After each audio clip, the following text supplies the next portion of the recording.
There you go. Anyways, so I set up another camera right beside my Zoom camera, so now I can record this class in 4K and then upload it to YouTube because Zoom's video resolution is garbage. So anyways, hopefully after this is over, we're going to start having these videos up on YouTube for permanent collection or whatever, and they will be higher quality because they'll actually be in 4K. So this might be 1080p. That is actually 4K. So anyways, that's what I forgot about. Okay, if you're new here, I'm known as Eli the Computer Guy. I've been doing tech education since 2009. Been doing tech since 1996. Been in the Army, been in the corporate world, was a consultant, had my own company, been doing YouTube videos, right? Anyways, YouTube is a disaster. That's thing for another time. I'm a rat trying to get off the social media ship, and so that's why we have Silicon Dojo. Basically, the idea with Silicon Dojo is authorityless, gatekeeperless, free, and use your hands-on technology education that empowers you to do whatever the hell it is that you want to do. Again, somebody that actually cares about education. I think about this. I'm a Buddhist. I'm not a good Buddhist. Not going to proselytize, don't worry. But one of the things that I think about is when I was in my 20s, I used to read the sutras, religious scripture, I don't know, stories. One of the things I always thought was interesting with Siddhartha. Siddhartha was Buddha. Anyways, basically sitting under a tree with a student teaching enlightenment, right? And you think about it, however you feel about it, enlightenment, the concept is probably one of the most valuable things in the world. Why do we exist, and how do we deal with the concept of existing? And do you know what Siddhartha needed in order to teach students about enlightenment? He needed him, he needed a teacher, he needed a student, and he needed a tree to keep the sun off. And think about that. Think about a time when what education required was a smart person, a student, and a tree for comfort. And then juxtapose that with the modern world of our 22-year-olds are coming out of college with ruinous amounts of debt. And so basically my thought with this is, what if we could get back to trees? That seems weird, right? Why does college education, why does any education need to cost nearly the amount that it does? Why does education need to cost a ruinous amount of money when all we really need is a smart person, a student, and a tree?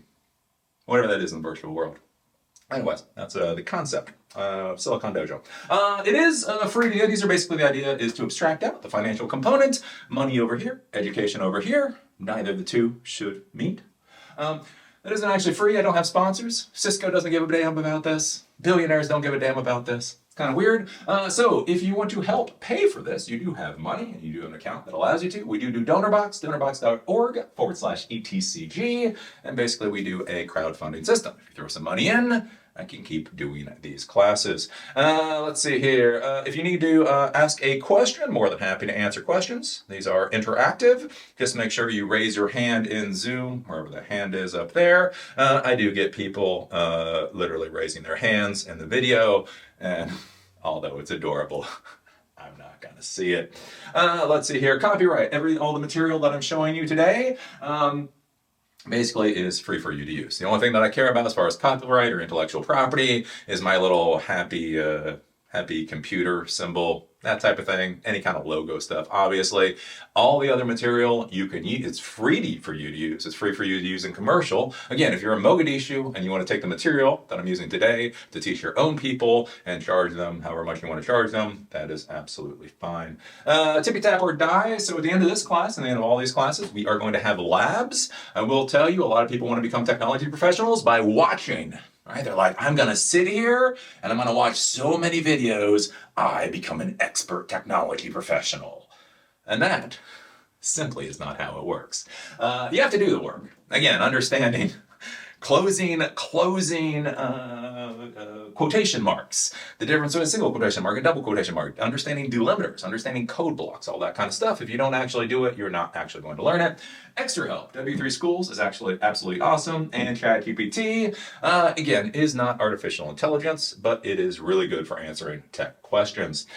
Standardization, we try to standardize. So we standardize here on VS Code. We use VS Code, we use Python, we use some things we try to standardize on. I do not care what you use as an IDE. That's up to you. If you want to use PyCharm, that's your business. But if you have any problems, it's easier for me to help troubleshoot your problems if you're standardized on something. material if you care. Again, all these videos, I have the Eli the Computer Guy YouTube channel with, again, those million subscribers. And if you see all the classes we've done up until now, they are all here in very crappy resolution. Hopefully now we're going to start having these videos in 4K resolution, but we'll see how that goes. We have the GitHub account. So if you go to GitHub, oh, why is it doing that? That's not the one it's supposed to have. Give me GitHub. You go to the GitHub account. So we have GitHub / Silicon Dojo, and you come here, and this is all the material for all of these different classes. You can come to TCP/IP for programmers, today's class. You'll notice we have lab books and we have workbooks. If you click on the workbook, this is all of the slides. Basically, 3 slides to a page with some lines so you can scribble down notes. Scribble down notes. Everybody, including me, thinks I don't have to write notes. I'm smart enough to remember this. No, you're not. Write notes. I'm just telling you, write notes. Anyways, and then we have the lab book. So again, for the projects that we're going to do at the end of these classes, again, TCP/IP for programmers, we have getting MAC address information with REST APIs, and these are the little labs that you can do. So I would highly recommend that you print them out. Also, if you're interested in following me on LinkedIn, you can find me at Eli Etherton on LinkedIn with that symbol to see what I'm up to. Let's see here, and that's it. And trolls, just so you know, you are not allowed to unmute yourself by yourself. I have to unmute you so that we don't get trolls. We got that before. And the chat, so the chat is open. You can go to the chat. You can say very polite things in the chat. If I see the chat go to hell, I'm not doing moderation. I'm just turning chat off for everybody. So if chat is no longer functioning for some reason, it's probably because somebody decided to be stupid. And that is the beginning of the class. So we have no more people to add. Oh, I've got another person to add in. Oh, hey, Marat Tuna.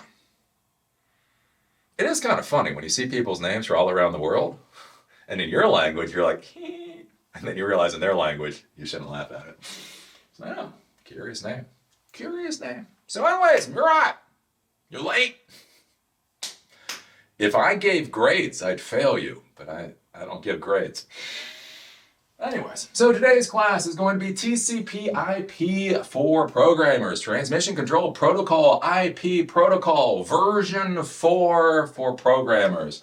And this is an important thing. Again, I come from the systems world. I got my MCSE back in 2000, and dealt with God knows how many versions of Windows and Linux, dealing with Cisco equipment, all kinds of networking equipment, and the rest of it. And one of the things that I find interesting with Python, again, my bias when I'm educating you folks, is I'm interested in that systems world.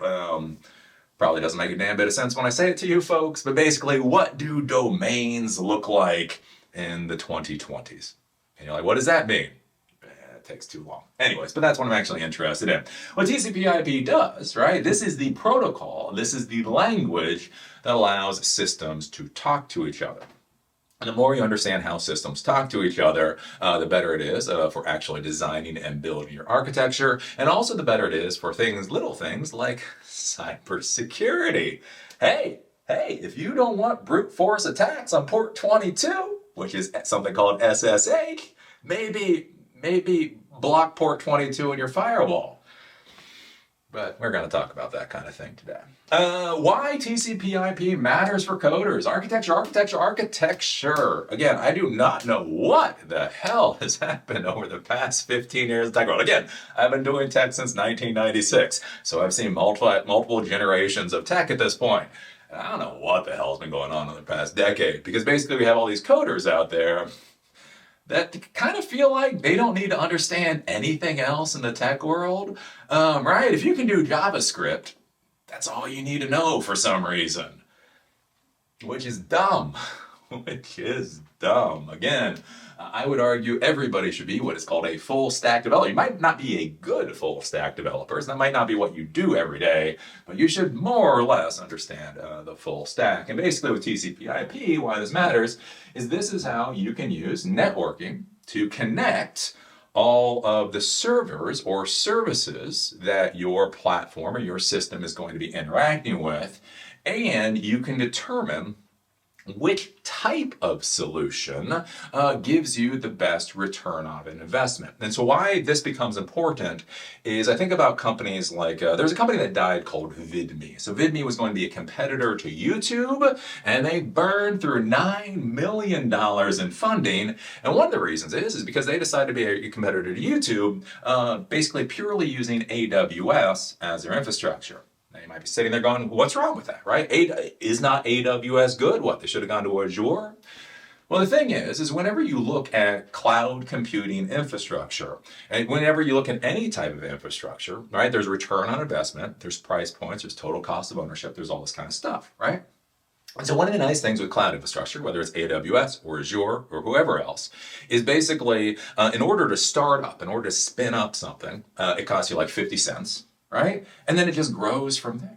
Right? So it's great. So you don't have to buy a server, you don't have to rack a server, you don't have to worry about co-location facilities, you don't have to worry about all of that that capital cost, that fixed asset cost initially. You can just swipe your credit card for a couple of bucks and see if anybody cares about the whatever it is that you're offering, which is great. The issue is when you use cloud services, some of the solutions, some of the resources that they provide are dirt cheap at scale, and some of the services that they provide are brutally expensive at scale. And so if you look at a company, it's like at VidMe, if you're going to create a competitor for YouTube, here's the thing. If you are looking at basic compute, code running, Python running, right? AWS, Azure, dirt cheap. Put it up there. If you're looking for a database, right? Again, we did the class on SQLite. That is SQL, structured query language, relational database, incredibly simple. Again, one of the things to think about is when you start going at scale, that stuff gets a hell of a lot more complicated. You have replication strategies and disaster recovery, and it's a disaster. Anyways, right? So database on AWS Azure is going to cost you pennies, right? No matter how big that database is on AWS, it is going to be a crap ton less expensive than hiring the administrator that you would need in order to actually be able to set up your own database server. So those types of things are incredibly inexpensive. What is incredibly nosebleed expensive on cloud infrastructure is data storage, so storage and bandwidth.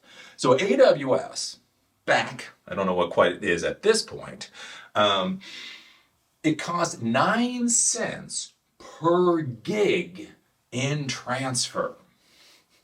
So if I upload a 1080p video that's 2 hours long, right? That's probably going to be about 2 gigs. So VidMe sets up their entire infrastructure on AWS. Every 2 hours of 1080p video watched is going to cost 18 cents at least. Now multiply that crap at scale. Again, a while true loop, essentially. Every gig going to cost you 9 cents. That doesn't seem like a lot until you've got thousands and thousands and thousands and thousands of users who are simply clicking on the play button and going off to do something else, right? Burns a lot of money.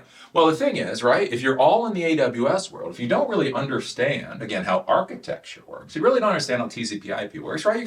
You're locked into their ecosystem. If you're going to use their compute and you're going to use their database, then you're also going to have to use their storage buckets. But here's the thing.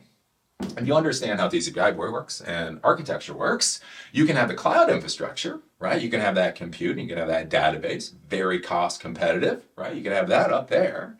And then you can spin up, you can create your own storage servers. And again, you might spend $5,000 for a storage server with all the hard drives that you need at this particular point in time. You put it into a co-location facility. A co-location facility might cost you $1,000 a month. So $1,000 a month for a rack with a 1 gig connection. 1 gig connection can get you 300 concurrent 1080p video streams at a time, more or less. There's some more math that goes into it, but just go for it that way. So again, so you think about it, a rack, $1,000 a month, with a server that costs you $10,000. And again, that actually has a capital cost, has a fixed asset cost, but once you've paid it, you're not paying any more than that $1,000 a month. So whether you have 10 users hit your site, you're paying $1,000 a month. If you have 100 users hit your site, you're paying $1,000 a month. And if you have 10,000 users hit your site, you're paying $1,000 a month. And so one of the things to really be thinking about, again, when you start designing these systems in the modern world,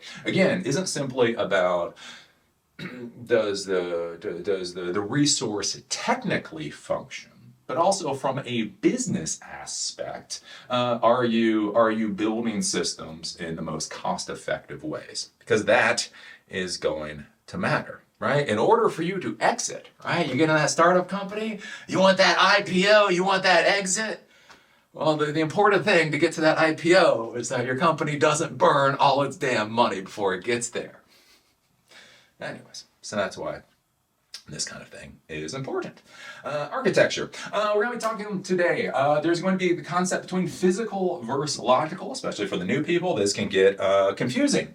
So basically, what logical is when we go to our whiteboard and we start sketching things out, right? We are going to sketch things out. We are going to design things based off of a logical concept. Right? It's like, okay, so we have the cloud up here, so we call it the internet cloud, and that's going to come into my facility.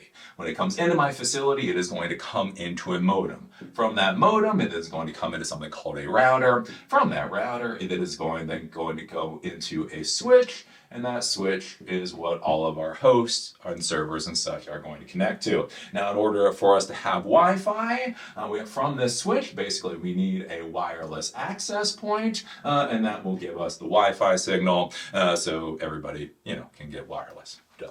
I met this person. And then beyond this, you may put a firewall in here. So firewall will go basically between the router, and you might do some other things, right? So this is how I'm designing things logically. It's like, okay, so I need the modem, and I need the router, and I need the switch, and I need the access point, and I need whatever. And again, depending on the solution, you may need different things. This is how you whiteboard it out. Now, in the real world, though, again, if you go and you look at your actual device, many times the actual physical device itself has a number of different logical components inside of it. So with this, again, this seems pretty simple. Like, Eli, that's a switch. That's a switch. Isn't that both a logical switch and a physical switch? Well, it is a logical switch. It is a switch, something called a switch, but it's also a PoE injector. There's something called power over Ethernet, where you can actually power devices directly from your Ethernet cable. And so this has a PoE injector built into it. So if I had PoE devices, I might, on here, do PoE injector as, again, an additional logical thing. But that both the switch and the PoE injector are logical concepts that are built into this one physical device. Again, if you look at the modem, if you use Comcast, Verizon, Quest, whoever else, you look at that modem that they send you in the mail, that will be a modem, and that will be a router, and that will be a switch, and that will be an access point logically and physically. All that is built into one device. Oops. And I do not want AI to create a companion thing for this. Is anybody else just tired of them trying to shove AI into everything?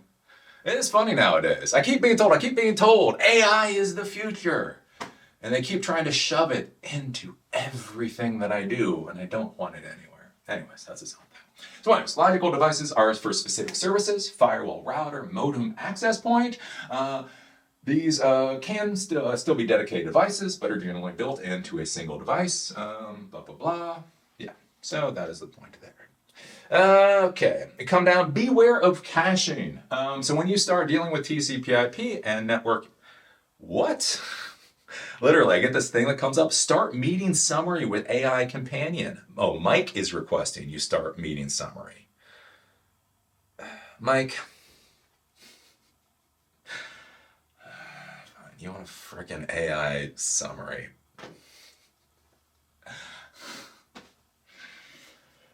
Or you could just take notes. Mike, or you could just take notes. Anyways, argument for another time.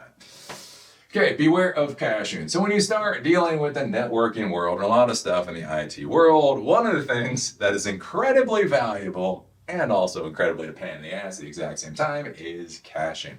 Basically what caching is when you have your system, whether it's a host, whether it's a router, whether it's a server, whatever else, right? What's going to happen is your little host, your little computer here is going to go through your networking equipment. That's going to go up to the cloud. That's going to be make a request of somebody else's server. And then the information is going to get sent back to your computer, right? This whole round trip thing takes a lot of time, takes a lot of resources. And so, hey, if you could save the previous response into a local table, wouldn't that make everything quicker? Instead of always having to do this loop, what if you could just go to a cache, see whether or not you already have a result there, and then if you do, just pull it from that, right? And so anyways, caches generally are phenomenal.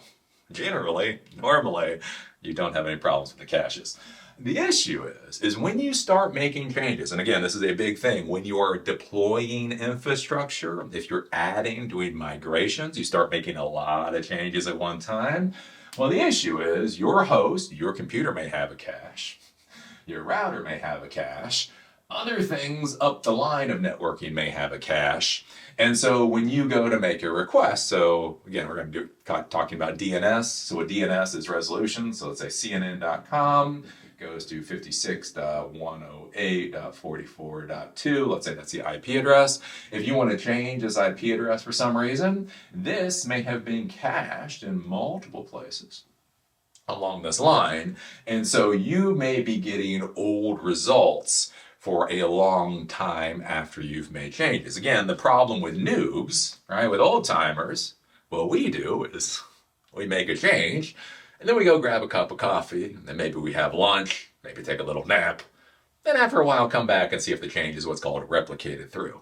The problem is with new people, they make a change, they immediately try to verify that the change has taken effect.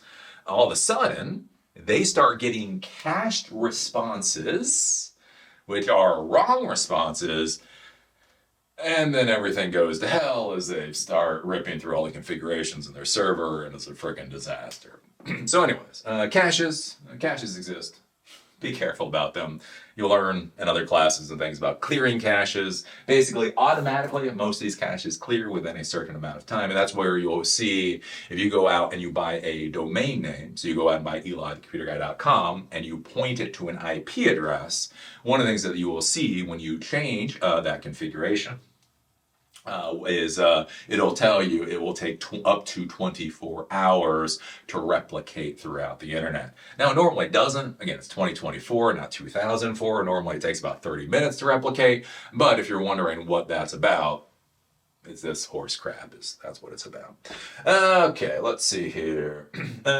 What is a protocol? So protocol, basically, that's what we're talking about today. We're talking about TCP IP version 4, Transmission Control Protocol, Internet Protocol version 4. It is a language for computers to talk to each other. So you're going to hear a lot about protocols as we go in these classes because just about everything requires a language. Again, if you have computers and systems talking to each other, they need a language to be able to talk to each other. And so TCP IP is the basic, what's called a networking protocol that allows them to connect together. There are different types of protocols out there. There are network protocols, so TCP IP. Again, old ones you don't know about, IPX, SPX, NetBEUI, AppleTalk, Bonjour. Don't worry about any of those other words. Words that you can forget, all you have to remember is TCP IP version 4 or version 6. Those are networking protocols. You also have things like storage protocols. So there's something called iSCSI, other things like that that allow you to basically do storage services over the network, which is really kind of cool. You have communications protocols. RMTP is real-time, or RTMP, real-time media protocol. SIP, session initiated protocol. Those types of protocols, those are used for things like real-time communication when you do voice over IP or video over IP, those types of things. And so that's what we're talking about with protocols. So again, we have TCP IP, we have FTP, file transfer protocol you've probably heard about. Again, SIP, RTMP, iSCSI. These are just simply languages. All these languages require their own configurations for them to work properly. And so as with anything, if you're going to be using them, you're probably going to have to be reading a little bit to figure out how to properly use them. Oh, Gerald, it is 30 minutes past class Anyways. See, the nice part about the fact that you guys can neither pass nor fail these classes is I don't have to get stressed if you don't learn anything. Anyways, what about TCP IPv6? Eli! I've heard TCP IP version 6 is the future. Why am I worrying with TCP IP version 4? And I'm going to tell you something, right? Back when I was a little whippersnapper, back when I was knee-high to a squirrel, I asked the exact same question, right? Back in 2000, I was getting my MCSE. I went to my MCSE instructor. He was this Filipino guy, this long, beautiful black hair, rode the Ninja motorcycle. It was like a black belt and Filipino stick fighting. He was a really cool guy. That was back when computer people were cool. Anyways. And that was the thing, right? So we were learning TCP IP version 4, right? TCP IP version 4, and then people kept talking. They kept talking about TCP IP version 6. And we had to take a test. So I actually got my MCP plus I, and that was just for learning TCP IP back in the day. And I was like, why are we spending all of this time to learn TCP IP version 4 when TCP IP version 6, is gonna be here in a couple of years?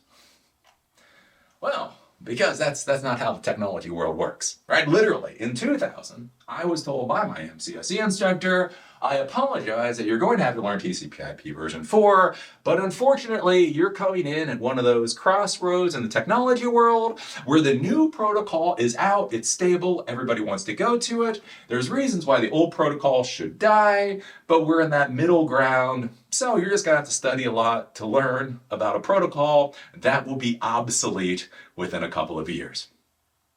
And that was in 2000. As they say, tomorrow is always a day away.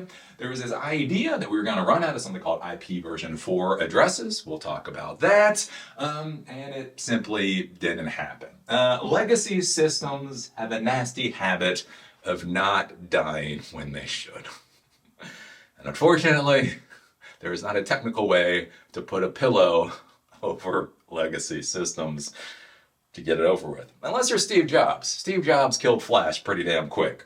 But unless you're Steve Jobs, you're kind of stuck with stuff. So there is something called TCP IP version 6. As far as I can tell, it is far superior to TCP IP version 4. We definitely all should be on TCP IP version 6 at this point in time. And yeah. Man. Tomorrow is always a day away.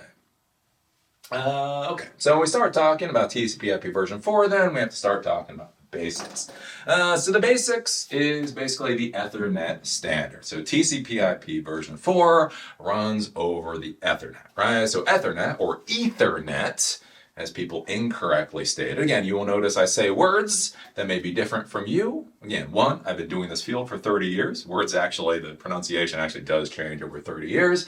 And then also, we just have differences of opinion. I call it Ethernet. I actually did some research. Apparently 20% of the world calls it Ethernet. And then 80% of the world is wrong, and they call it Ethernet. I'm the instructor. I call it Ethernet. You call it whatever the hell you want to call it. There's no test. Anyways, there's a standard. Call it Ethernet, right? And so this is all the lowest level stuff. Before we get to the protocol, before we get to TCP IP version 4, or TCP IP version 6, or IPX SPX, or AppleTalk, or NetBEUI, or Bonjour, or a whole bunch of other words that you don't need to worry about, you have to get to the Ethernet standard. And basically, this is the basics of how all of this crap is connected together. So you'll hear about RJ45 connectors. And so these are the connectors that are basically double the size of good old-fashioned telephone connectors, right? That is the connector that is used in the Ethernet standard. Mike? Mike, don't make me ban you. I see you, Mike. Stop before I turn off chat. Anyways, so Ethernet standard is that we use RJ45 connectors. Again, there are other networking types that use different connectors, right? The cable that we use a twisted pair cable, right? If you take a look at Cat5 cable, so there's Cat3 cable, Cat5 cable, there's now Cat6 cable, is there Cat7 cable? Anyways, these are Ethernet cables, so that those numbers differentiate basically different speeds for how fast the data can be transferred over the cable. But anyways, how those cables are created. That is part of the Ethernet standard. With Ethernet, we have something called a star topology. So there are ring topologies. Topology is basically how everything is connected together. So if you ever had the disaster of dealing with a protocol called Pelco D, which hopefully none of you ever will, you will learn the pain of ring topologies. But basically, topology is how things are connected together. So you'll hear about like a ring. And basically what a ring is you have hosts, and basically the input goes into one side of the host and then the output goes out. Input goes out, right? And basically that's how things are connected together. Basically, if there's a failure anywhere along this ring, all hell breaks loose, and it is a disaster, a complete another damn disaster to try to troubleshoot. Anyways, that is called a ring typology. You'll also hear of bus typologies. This you actually deal with. You probably don't normally see with cable. So when you're dealing with a cable internet connection, basically what a bus typology is you have one cable that goes out, there's a terminator at the end, this cable connects, the server, whatever, the network infrastructure, and then basically all of the devices are simply connected along what is called the bus. And again, cable internet, at least how it was last time I took a look at it, actually uses this bus typology. Good for many things. Again, the problem is if you get a break in the line, everything past that break fails. So good for certain things, bad for many other things. So what we get to with the Ethernet typology is you get what's called the star. Back in the days, you had things called hubs. Do not use hubs, but they did exist. You got these things called hubs, and basically everything connected, all the hosts connected. And so as long as nothing happened to the hub here, right, if there's a break in the line on this particular network connection, then this host drops off the network, nothing else happens, right? If something happens here, this host drops off the network, nothing else happens. Again, as long as nothing breaks the hub. You break the hub, everything goes down. But anyways, you get the point. This is what is called a star typology, and that is what we get to in the Ethernet world. Along with that, basically, with the Ethernet standard, there has to be a way to identify devices. So all of these computers that are connecting into a hub or a switch, right? There has to be an identifier for those. Again, remember, in the computer world, nothing magically happens. Everything has to be designed. So how do you know the difference between computer A and computer B, right? So that's where you have something called MAC addresses. There's something called the data link layer. Anyways, MAC addresses, media access control addresses. These are hard-coded addresses into every single network port that uses the Ethernet standard. And basically that is how Ethernet is able to know the difference between devices. The other big thing with the Ethernet standard, and this will become ever more important as we go along,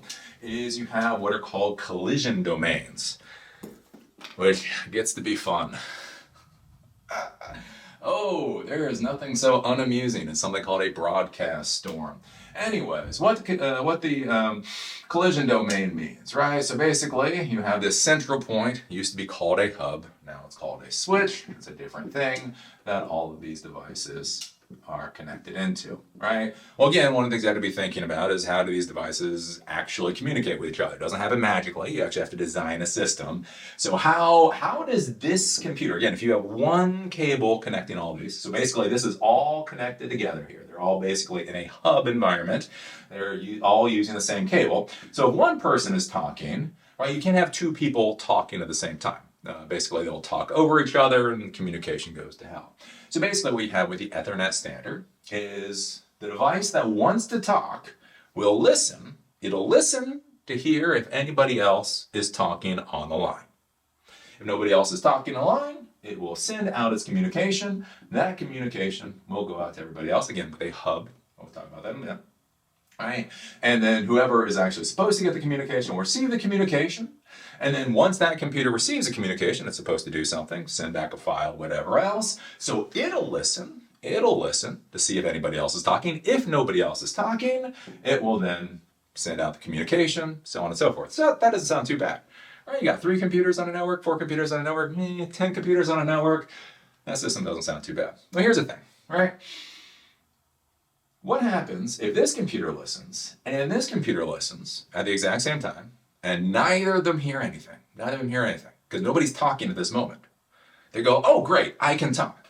And so this computer tries to talk and this computer tries to talk. And basically what you get is when they both are trying to talk, you get a collision in the network, right? So both of these hosts hear the collision. They actually hear that there was a problem with sending their data, and so they're good little hosts, and they basically wait for a random amount of time to try to resend the data. Right, so this one might try to send it again, let's say 1 second. This one might try to send it again in 1.5 seconds. Again, the same process. They listen, then they send data, and normally that's fine.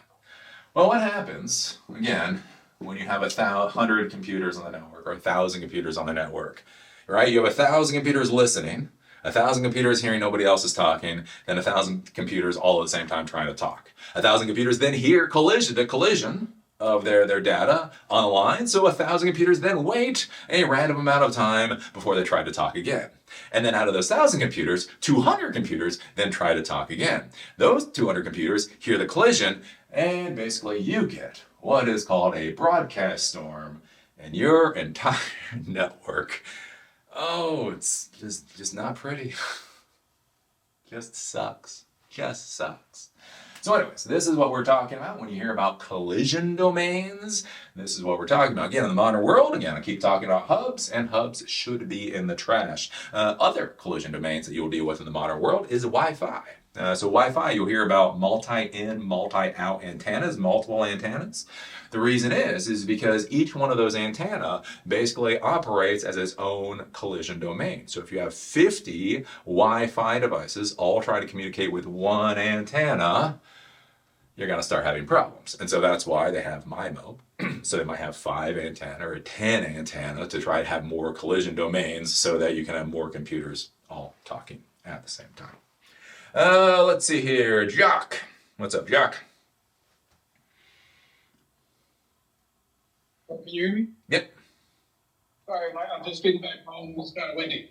So I have 2 questions. One, the ring analogy that you gave is another way of saying that as a node. So a computer can be a node in that ring scenario. And the second question is, with collision attacks and all computers talking to one on a network, how come that doesn't happen with servers? Because I know a whole bunch of requests are made to a server, which is on a network, but it returns back the information. How come servers don't crash in the same sense? Or maybe I'm understanding it wrong. Well, all these computers here, what we call a host is a computer. Might be a computer, might be a server, might be a print server, right? So why they don't crash in the modern world is because it's 2024 and we use something called switches. I'll talk about it in a second. That's why. As far as the nodes, so generally, a host in a system is basically any computer, generally. A server, a client computer, your smartphone, they may all be hosts. Nodes, many times, denote that it's some kind of connection. And so that's where, like I said, this protocol called Telco D, which is a complete under disaster. Never use it, even if you have to. Basically what happens there is it's for camera devices. And so literally what happens is, again, the input, you have one input and then you have one output. You have one input, you have one output, you have one input, you have one output, you have one input, you have one output. So the problem in this particular environment is the host itself is actually a node on the network. So it receives communication, but it also sends that communication on. So the issue is, it's not just here. So if this line fails, obviously you're going to have a problem. But also, if something happens to this camera, if something happens to this node, that will also bring down the ring component of your network. So you're talking about nodes. That's a little bit the difference generally between hosts and nodes. But yeah, that's not what's going on there. But again, don't worry. I don't know. In the modern world, you guys dealing with ring typologies, you probably won't deal with it other than taking a Net Plus test, to be honest with you. Hopefully. Unless you deal with Telco D. And then quit. Answer your question? Yeah, you're already muted again. Okay, so we get to MAC addresses. Media access control addresses. These work on the OSI layer called data link layer. It's called the layer 2, and we'll deal with the OSI model at some point going into the future. Now, one of the big things with MAC addresses is you will hear in the modern world, right? There will be conspiracy theorists out there, and they got their beautiful little tinfoil hats on, and they're gonna tell you a deep, dark secret. And that deep, dark secret is that the government is trying to create a unique ID, a serial number for everybody's computer in the world so that the government, the global elite, can track everybody. Right? And they're going to say things like that, and that's going to make you scared. And you'll be like, oh my God, what happens if all the computers in the world have unique social security numbers that can be tracked? Wouldn't that be horrible? And I am here to tell you, as Eli the computer guy, it would be horrible if it wasn't literally built into the damn Ethernet standard that we've all been using for about 40 years at this point in time. Every port on every networking device has something called a MAC address. It is a it's supposed to be a universally unique identifier, so that every single port that has ever been produced has a different MAC address, so that computer networks basically know where to send data. So yeah. Wouldn't it be horrible if we already had that problem 40 years ago? Anyways, right? So anyways, the MAC address is supposed to be a universally unique identifier. The first part of the MAC address, whenever you take a look at a MAC address, is going to be the vendor ID. Basically, whoever produced the particular product that you have. The second part of the ID is essentially going to be the serial number for that product, right? So Apple, serial number blah. Dell, serial number blah. Texas Instruments, serial number blah. If we go over, we take a look. There is a cool website to make you feel really scared. Because that's my job. It's called MacVendorLookup.com. We're going to be using this today in the labs. And basically what you can do is you can plug in the MAC address for a particular port, that you have, and it can tell you information about that computer without needing anything else, right? So this particular MAC address, it was for the Apple, an Apple device. The address is here, gives you a range for the vendor IDs, and a whole bunch of different other information. But basically, the important thing to understand with MAC addresses is this is basically what a MAC address is, and it is literally universally unique to all Ethernet devices. And so it can be tracked, and it can be used as a fingerprint. Yes. Let's see here. Connection basically has to have a MAC address, and we're going to be using the REST API to find information about the MAC addresses going in the future. This is one thing you'll hear about, something called MAC address filtering. So we start talking about cybersecurity, and you start actually trying to lock down your environment. One of the things that you can do is you can permit or block MAC addresses from simply being able to access the network. So you may have seen this with Wi-Fi access points going on 10 years ago. MAC address filtering was a big thing back then. Basically, the idea is you can connect a computer to Wi-Fi. You can say, yes, I accept that MAC address, and now that computer is able to connect. If somebody kind of tries to come in with a different MAC address, they can't. This is also talking about cable internet. You can do something called MAC address cloning, where although the MAC address is hard-coded in, there are ways to modify it. I'm not sure, I haven't had to deal with installing cable internet for a while, but how it used to be is if you bought your own cable internet box, right, and you wanted to plug it in to the cable internet connection from Comcast or whatever, basically you would have to change the MAC address to match whatever they had in their system.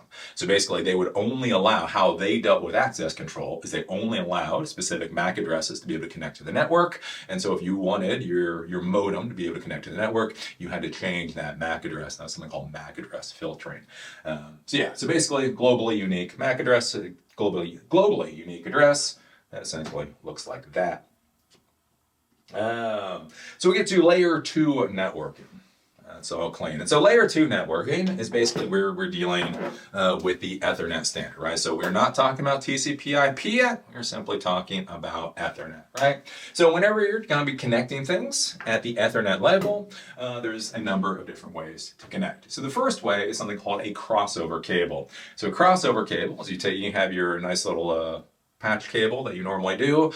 Basically, they swap two of the connectors in there so that you can connect one computer to another computer directly, and they're able to communicate with each other if you understand how to set it up. So you can simply connect two computers together and they can talk. Then you have hubs. So basically a crossover cable is one cable that connects two computers together. What a hub is basically all it is a splitter. All it is a splitter for your network, right? So you got all of your different computers, they all connect into a hub. And then basically what happens is, again, when one computer sends communication in, it goes out to every single port in that hub. And again, once you get to about 10 computers, that goes to hell because you start getting what are called broadcast storms. So then the question became, okay, with Ethernet, again, you go back 20, 30 years ago, it's like, crap, we got these broadcast storms. So we know we can connect X amount of computers to one hub, right? But if we get over that amount, then we're going to get broadcast storms. So that's where they came up with the idea of something called a bridge. And so what a bridge is you have one hub here, so you have hub 1 here and hub 2 here, right? They have different computers connected to them.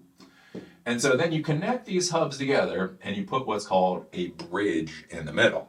So what happens is when a computer tries to communicate, right, the first time it tries to communicate and it's looking for a specific MAC address, right, what's going to happen is this bridge is going to determine whether that MAC address this computer is looking for is on the other side of the bridge, right? That MAC address over here.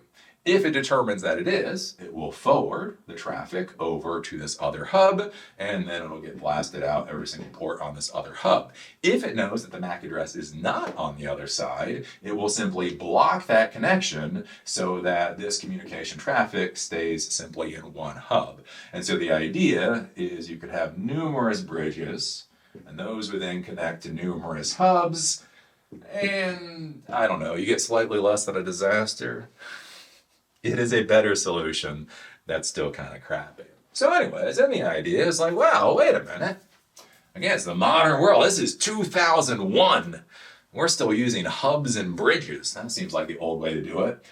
What if every port was a bridge? And that's where we get to switches, which is what we've had for, again, 20 plus years at this point. And basically, so what a switch is you have your switch with all of your little ports on it. They get connected to all of the hosts. And then what happens is when one computer basically is trying to communicate with another computer, the first time the computer tries to communicate, what will happen is the communication will get blasted out every single port, right? And then one computer, if there is somebody with that MAC address on the network, it will respond and say, oh, that's me. Hey, it's me. And so now the switch knows that this particular MAC address is at this particular port. Simply by this communication, it knows this. The MAC address for this computer is at this port, and the MAC address for this computer is this port, and it has something called an it's a MAC address table, something called a MAC address table, basically like a database table, and it says essentially MAC address at port, MAC address at port, MAC address at port, MAC address at port, and so then when this computer wants to talk to this computer, it then simply gets routed to that computer now, right? Instead of getting blasted out all of the single ports. If this computer wants to talk with this computer, right, the switch already knows where this computer is, and so it goes into the switch, it goes through what's called the backplane, and gets sent directly to the computer where it wants to do the communication. And so this is how we get out of broadcast storms, and this is the fundamental idea of what a switch is and why it's important. With these switches, again, you're going to have something called a MAC address table. Basically, the MAC address table is going to have essentially a table for all of these different MAC addresses here. Again, 2024, this shouldn't be a problem for anybody using this. Again, you go back 20 years, the hardware that ran switches was not as good as it is today. So you might have run into problems with the size of MAC address tables. Again, back in the day, like you actually had to make sure that the MAC address table was big enough for whatever you're going to be dealing with. Nowadays, you don't really have to worry about it. And one of the things that you might have to worry about, though, with this switch is what's called the backplane.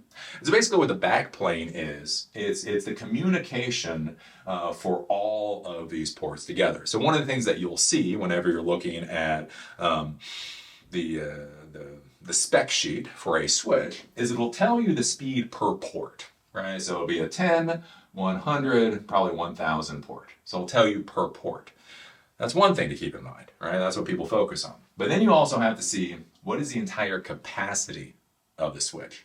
Because just because you can do 1000 or a gig per port, what if you have 10 or 20 or 50, again, if you have a large switch, 50 computers all trying to communicate at a gig per second at the exact same time?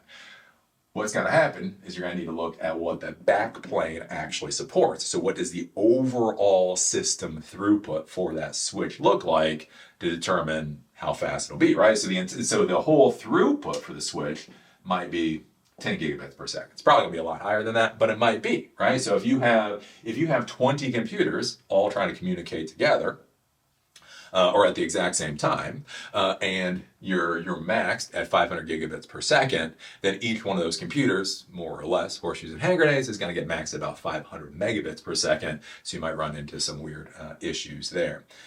So that is some ideas about what a switch is and what broadcast storms are, and so on and so forth. Let's see here. Any questions up until this point? No hands up. Oh, if you do get a question, just throw a hand up, and when I look down, if I'm in a place I can say something, I'll say something. So we get to layer 3 networking. So this is layer 2 networking. Layer 2 networking is Ethernet layer networking.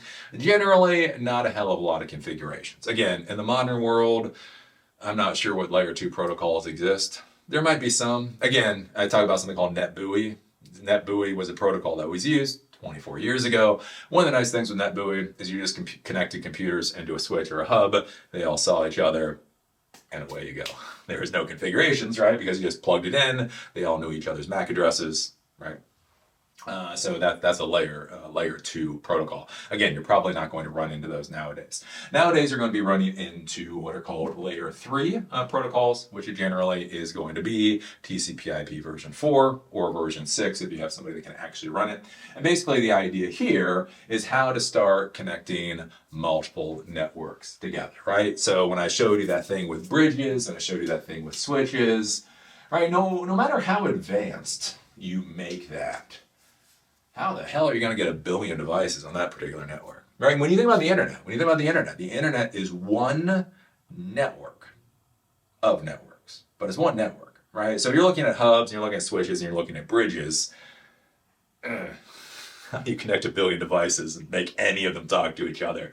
God knows. So that's where we get to layer 3 networking. And basically what layer 3 networking is it allows you to be able to create configurations to have routable networking. You use routable protocols, right? So basically with this, what happens more or less is you have your switch, as I talked about before, and you have all your computers connected to your switch.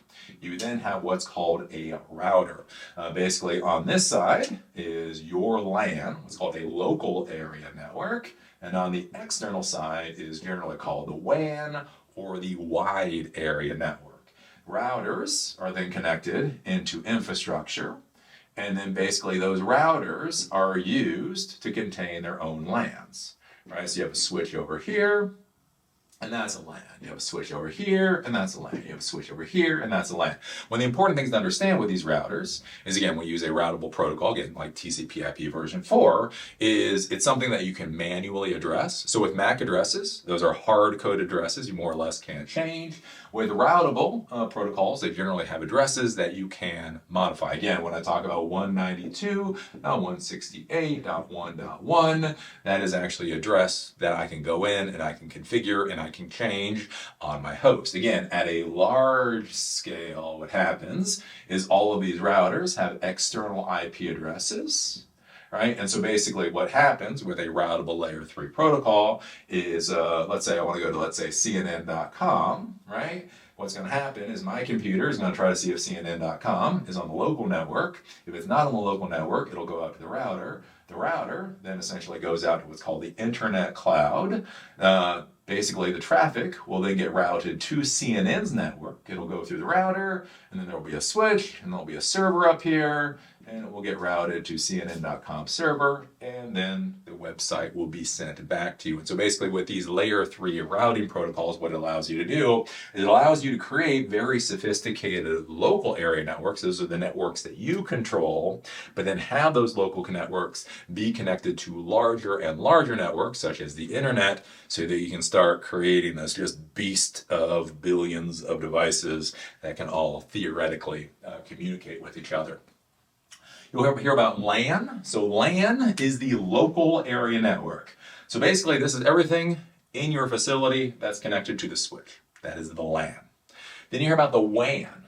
The WAN is the wide area network, right? The wide area network, generally within institutions, will be the larger network that's generally still not the internet, right? So if you're looking at a WAN, basically the idea is if you have a large corporation, let's say you have an office in Atlanta, and the office in Atlanta has its LAN. And then let's say you have an office in Phoenix, and the office in Phoenix has its LAN, and let's say you have the office in DC, and so it has its LAN, right? Well, the thing is, for all of these offices, they're going to need email services, they're going to need file services, they need something called Active Directory services and the whole 9 yards. And so there may be a data center somewhere that has, again, AD and email and all that kind of stuff. And so basically, all of these offices will have a router connected to them. And then basically, if they need an email service or whatever else, it's not on the LAN, it'll essentially go out to the WAN, basically consider the wide area network. And so the wide area network is generally something that you own, right? But it's larger than that local area network, and then the internet is still out here. Beyond that, you can have CANs. CANs are campus area networks. Those are becoming sexier lately. CAN was something that they talked a lot about, again, back in 2002. Then they stopped talking about it for about 15 years, and now they're talking about it again for some reason. Anyways, all these new companies want to create their own fancy campuses, and so the idea is you create your own network for your campus. And that's a CAN. You'll hear about MAN as a metropolitan area network. Again, you may run into those if you deal with government services, that type of thing. They may have a metropolitan area network, and then you have the internet. But basically, all of these are allowed to happen because we have this thing called layer 3 networking. Layer 3 networking happens through routers, and basically the protocols that you're going to be using is TCP/IP version 4 or IPv6, or again, SPX, or IPX, SPX, but probably not.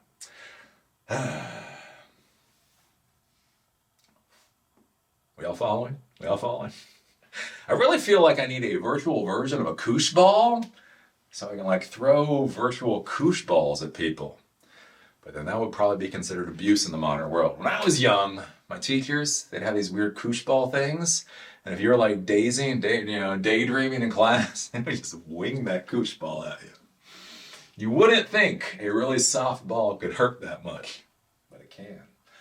Okay, so now we get to see TCP/IP version 4. 11 slides in, and now we get to start talking about the protocol you were all here for. So TCP/IP version 4 is a routable protocol suite. So what do we mean by a protocol suite? So a protocol suite means there are actually multiple protocols inside the TCP/IP version 4 protocol. So it's not a single protocol. So IP, it's called the Internet Protocol, is an individual protocol. TCP, Transmission Control Protocol, is an individual protocol. NetBEUI was an individual protocol. Basically with TCP/IP, what this is a suite. This is a number of products put together to give you the functionality that you need. So if you think about like Office functionality, Word is an application, Excel is an application, Microsoft Office is an Office suite. And so that's what we're talking about, it's protocol suite. TCP, Transmission Control Protocol, basically what this deals with is how the two devices actually communicate with each other. Again, nothing magic happens in the technology world. TCP is what deals with that. IP is the addressing protocol. So when we talk about TCP/IP addresses, 192.168.1.1, that type of thing. That is built into the IP addressing protocol. And then you have things like ICMP, and there's some other protocols in the suite. We're not going to get into those a lot. ICMP is important, especially in the modern world with all of these cybersecurity experts out there that start turning off crap they really should not turn off. Don't turn off ICMP unless you know what the hell you're doing. Any intern that turns off ICMP gets fired. Anyways, what ICMP is the Internet Communication Message Protocol. So whenever you do a ping command, clear. So whenever you do the ping command, right? So I do ping cnn.com, right? So basically, I'm pinging. I'm reaching out to this particular server. This is what's called an IP address, 151.101.195.5. That's where CNN is. So I'm pinging, I'm saying hello, and it's giving a response back. And one of the parts of the response that's interesting is actually gives something called latency, right? So that tells me basically that I can see CNN.com server and it's responding. I can also do something like ping 192.168.1.1. And so this is my router. So this is my router that connects me to the internet. And so I can ping my router and I'm getting a response. And you can see the latency is a hell of a lot lower. It's 9 milliseconds or whatever else, right? And so basically, this is provided to me through the protocol called ICMP. That's part of the TCP/IP4 protocol suite.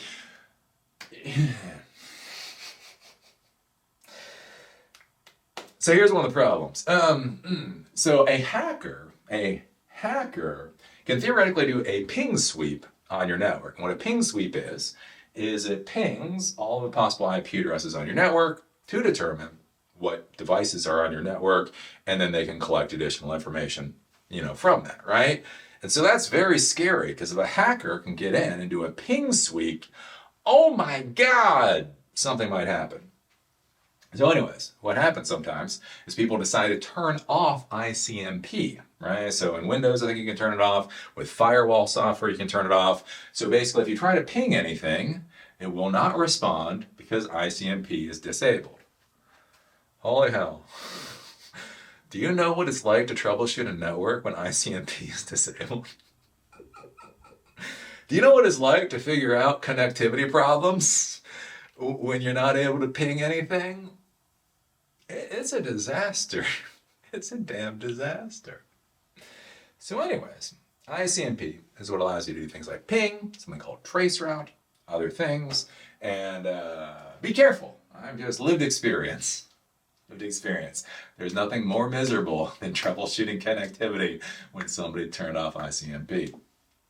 But anyways, if we keep going on, so we start looking at what a TCP/IP address is. Right? Oops. See, I'm waving my hands around trying to keep you all awake. Okay, so we take a look at what an IP address is. And so what you'll see is an IP address such as 192.168.1.1. So this is the address of my router, right? Now here's the thing. That address on its own doesn't actually mean a damn thing. You also need something called a subnet mask that goes along with it. All right, so what you'll see is generally 255.255.255.0. So you have your IP address 192.168.1.1 with what is called a class C, or a 255.255.255.0 subnet mask. And so basically what the subnet mask does is your IP address contains both your network identifier and your device identifier. So some of these numbers relate to the host, the computer itself, and some of these numbers relate to the network. Some of those routers are trying to communicate to different networks. They need a way to identify the different networks. So part of that is the network identifier. So that's where the subnet mask comes in. So the subnet mask tells you what part of this is the network identifier and what part of this is the host or the computer identifier. If you have 255.255.255.0, basically what that means is the first three numbers are the network identifier, and the last, however many numbers, is the computer identifier. All right, so 192.168.1.1, right, and 255.255, right? So basically, this is the network, this is the computer, right? You may also see this as 192.168.1.1/24. So if you deal with the Cisco world, you'll generally see a slash something, /8/16/24, right? I'll show this to you in a second. What /8 means is that it's the first number is the network identifier. What /16 means is that it's the second number and the first number is the identifier, and /24 means they're all the identifiers. And now you're sitting there. Where do these numbers come from? Why 255? Why 255? Why do they call these things octets? Why they're called octets? So, when we have 192.168.1.1, these are 4 octets. What is an octet? An octet is 1, 2, 3, 4, 5, 6, 7, 8. And so basically, these positions represent different numbers. So doubles. So 1, so all the way on the right-hand side is 1, 2, 4, 8, 16, 32, 64, and 128. Right? And so basically, how you get whatever number here is 1, right? When I look at that 1, what that is I have this is checked off here, and then this is 0, 0, 0, 0, 0, 0, 0, and that gives me 1. Right? If I wanted, I don't know, 55. Oh, why do I say words like that? Because I don't know the actual answer. Let's say I wanted an address of 55. 64 is too big, so that would be 32. 48, 58, no, that would be 0. So 0, 0, 1. We'd want 1, 8, so that gets us to 40. Or no, wait a minute, sorry.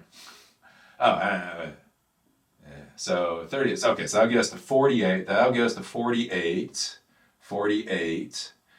If we put, that would get us to 56. We don't want that. So 48 plus 4. 48 plus 4. That would get us to 52. And then that would get us to 54. And that would get us to 55. So we're trying to get the number 55. 128 would be 0. 64 would be 0. 32 would be 1. 16 would be 1. 8 would be 0. 4 would be 1. 2 would be 1. And 1 would be 1. And this, what the computer cares about, turns into that particular number. So when we're looking at these IP addresses, generally what you'll notice is you have IP addresses between 1 to 254. Why you have IP addresses between 1 to 254 is because if you add all of these together, right, so if all of these are 0, I'm not going to write it there, but if all of these are 0, then that gives you a beginning number of 0. If all of these are 1, then that gives you an ending number of 255. So the total number of numbers within an octet is you can have between 0 to 255. But if that's the case, why for IP addresses do you have 1 through 254? Because basically what you do is you take 255, you take this number, which is 256 possible numbers, and then you subtract 2. The first number is considered what's called a network address, and the last number is considered the broadcast address. So basically, if computers are trying to find another computer on the network, they broadcast out, and that is the address, they would broadcast it out. We cannot see what's written at the top of the board. Why can't you see what's written at the top of the board? I don't know, it's all there. It's called messy, messy, messy handwriting. I don't know, I'm looking at the Zoom. I see supposedly what you see. Blame Zoom. So anyways, so this is the numbering scheme, so that's where you get to. Now the issue with these with the subnet masks is basically when you get into all those octets. So, let's see, you got a lot of octets. 1, 2, 3, 4, 5, 6, 7, 8, dot. 1, 2, 3, 4, 5, 6, 7, 8, dot. 1, 2, 3, 4, 5, 6, 7, 8, dot. 1, 2, 3, 4, 5, 6, 7, 8. So this is the IP address up here, right? And down here is the subnet mask. 1, 2, 3, 4, 5, 6, 7, 8, dot. 1, 2, 3, 4, 5, 6, 7, 8, dot. 1, 2, 3, 4, 5, 6, 7, 8, dot. 1, 2, 3, 4, 5, 6, 7, 8. So anyways, you have some number up here, 192.168.1.1. I'm not going to figure that out. Anyways, right? So this is 192.168.1.1. So the subnet mask, how it works, is a subnet mask is wherever the ones end, right? So if I have 1, 1, 1, 1, 1, 1, 1, 1 there for that first octet, what that means is that then is the subnet mask. That is the network part. So 192 is the network part, and the rest of it will be the host part, right? The same way is true here. If we have 1, 1, 1, 1, 1, 1, 1, all the way here, right? This is 255. This would be 255. So 0, 0. Then that means 192.168. That would be the network address, and then the rest would be the host address. Well, what you can do is if you're given, wow, somebody is coming in an hour and 20 minutes in. Anyways, so what happens if you're given a 255.255 network, right? So you're given a 255.255 network, but you've got to create a few networks for yourself, right? Again, so basically, let's say you have a facility, right? And you have different floors. And so you want each one of these floors to be its own network. So you were given a 255.255.0.0 network. And so basically what you want to do is instead of having all of these possible IP addresses as computers, what you want to do is you want to give yourself, let's say I want 4 networks with the rest to be however many host IPs, right? So it's called a Class B network. So what you can do then is be like 120, goes the other way. So basically what you can say is, so this would be 1, 2, probably 4. Anyways, what you can then do is you can do that. And so you're given 255.255.255, and then you're taking, 64 plus 32. Anyways, you're taking these numbers. So I should have figured that out. So it's 128, 64, plus 32. 128 plus 64 is 32, 192 plus 32 is 192 plus 32 is 194, 224. So what you can do is then you can have a 255.255.2, what did I say, 32.0 subnet. And so basically what you can do then is the first numbers over that way will be your individual networks for each individual floor. And then on that floor, you can have however many hosts are left for all the different devices on the floor.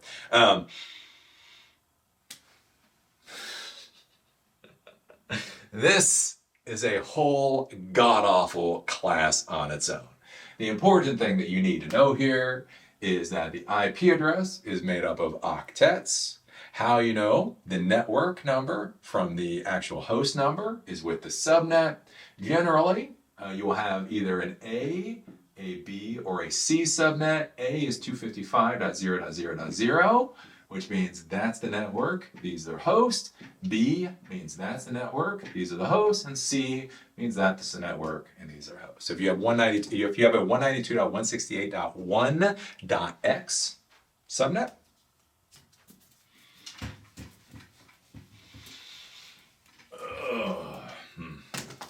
so if you have a 192.168.1.x subnet, so basically that's 255.255.255.0, what that means is you can have between addresses 1 to 254. So in this particular network, 192.168.1.x network, I can have up to 254 devices connected to that particular network with those IP addresses.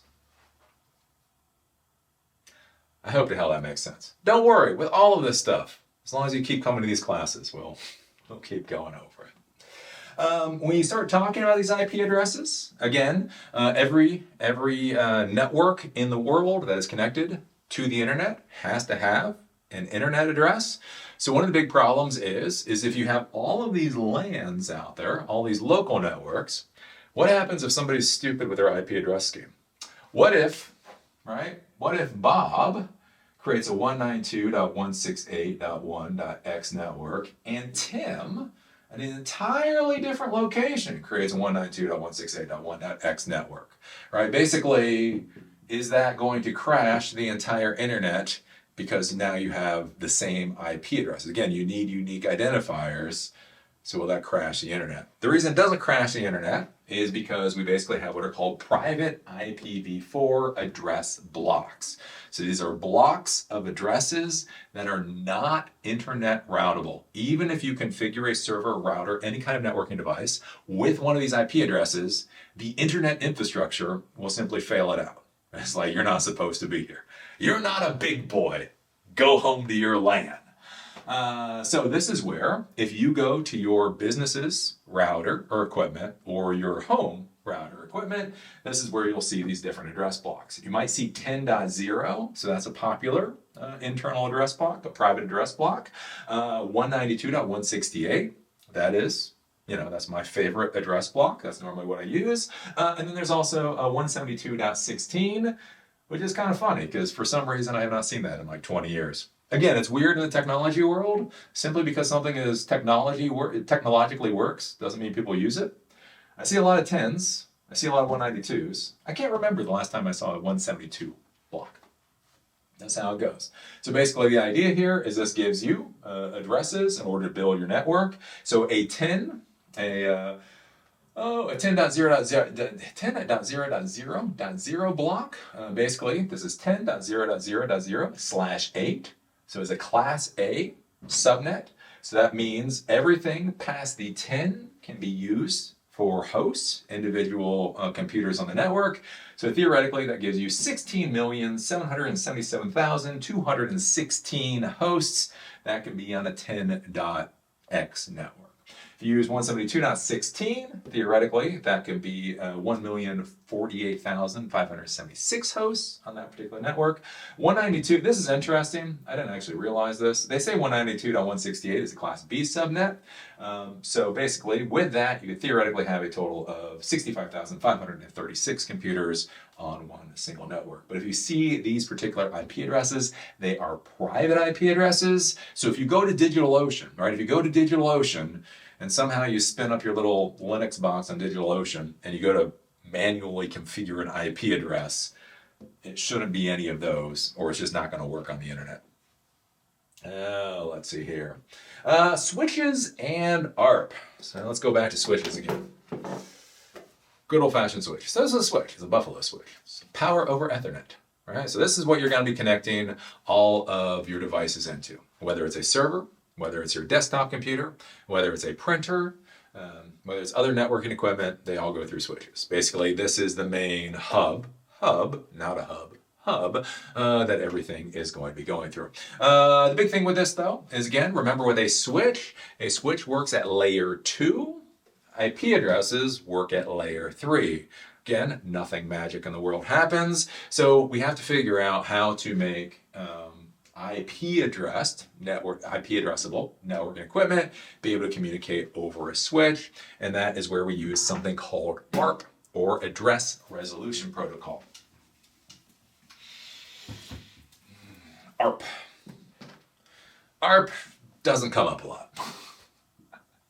Learn it for the test, and then forget it until you realize it could actually be useful for you. So Address Resolution Protocol. What Address Resolution Protocol does is it resolves MAC addresses to IP addresses. Anyways, so basically what it is when you have your little switch, when you have your switch, right? You have computers that are all trying to communicate.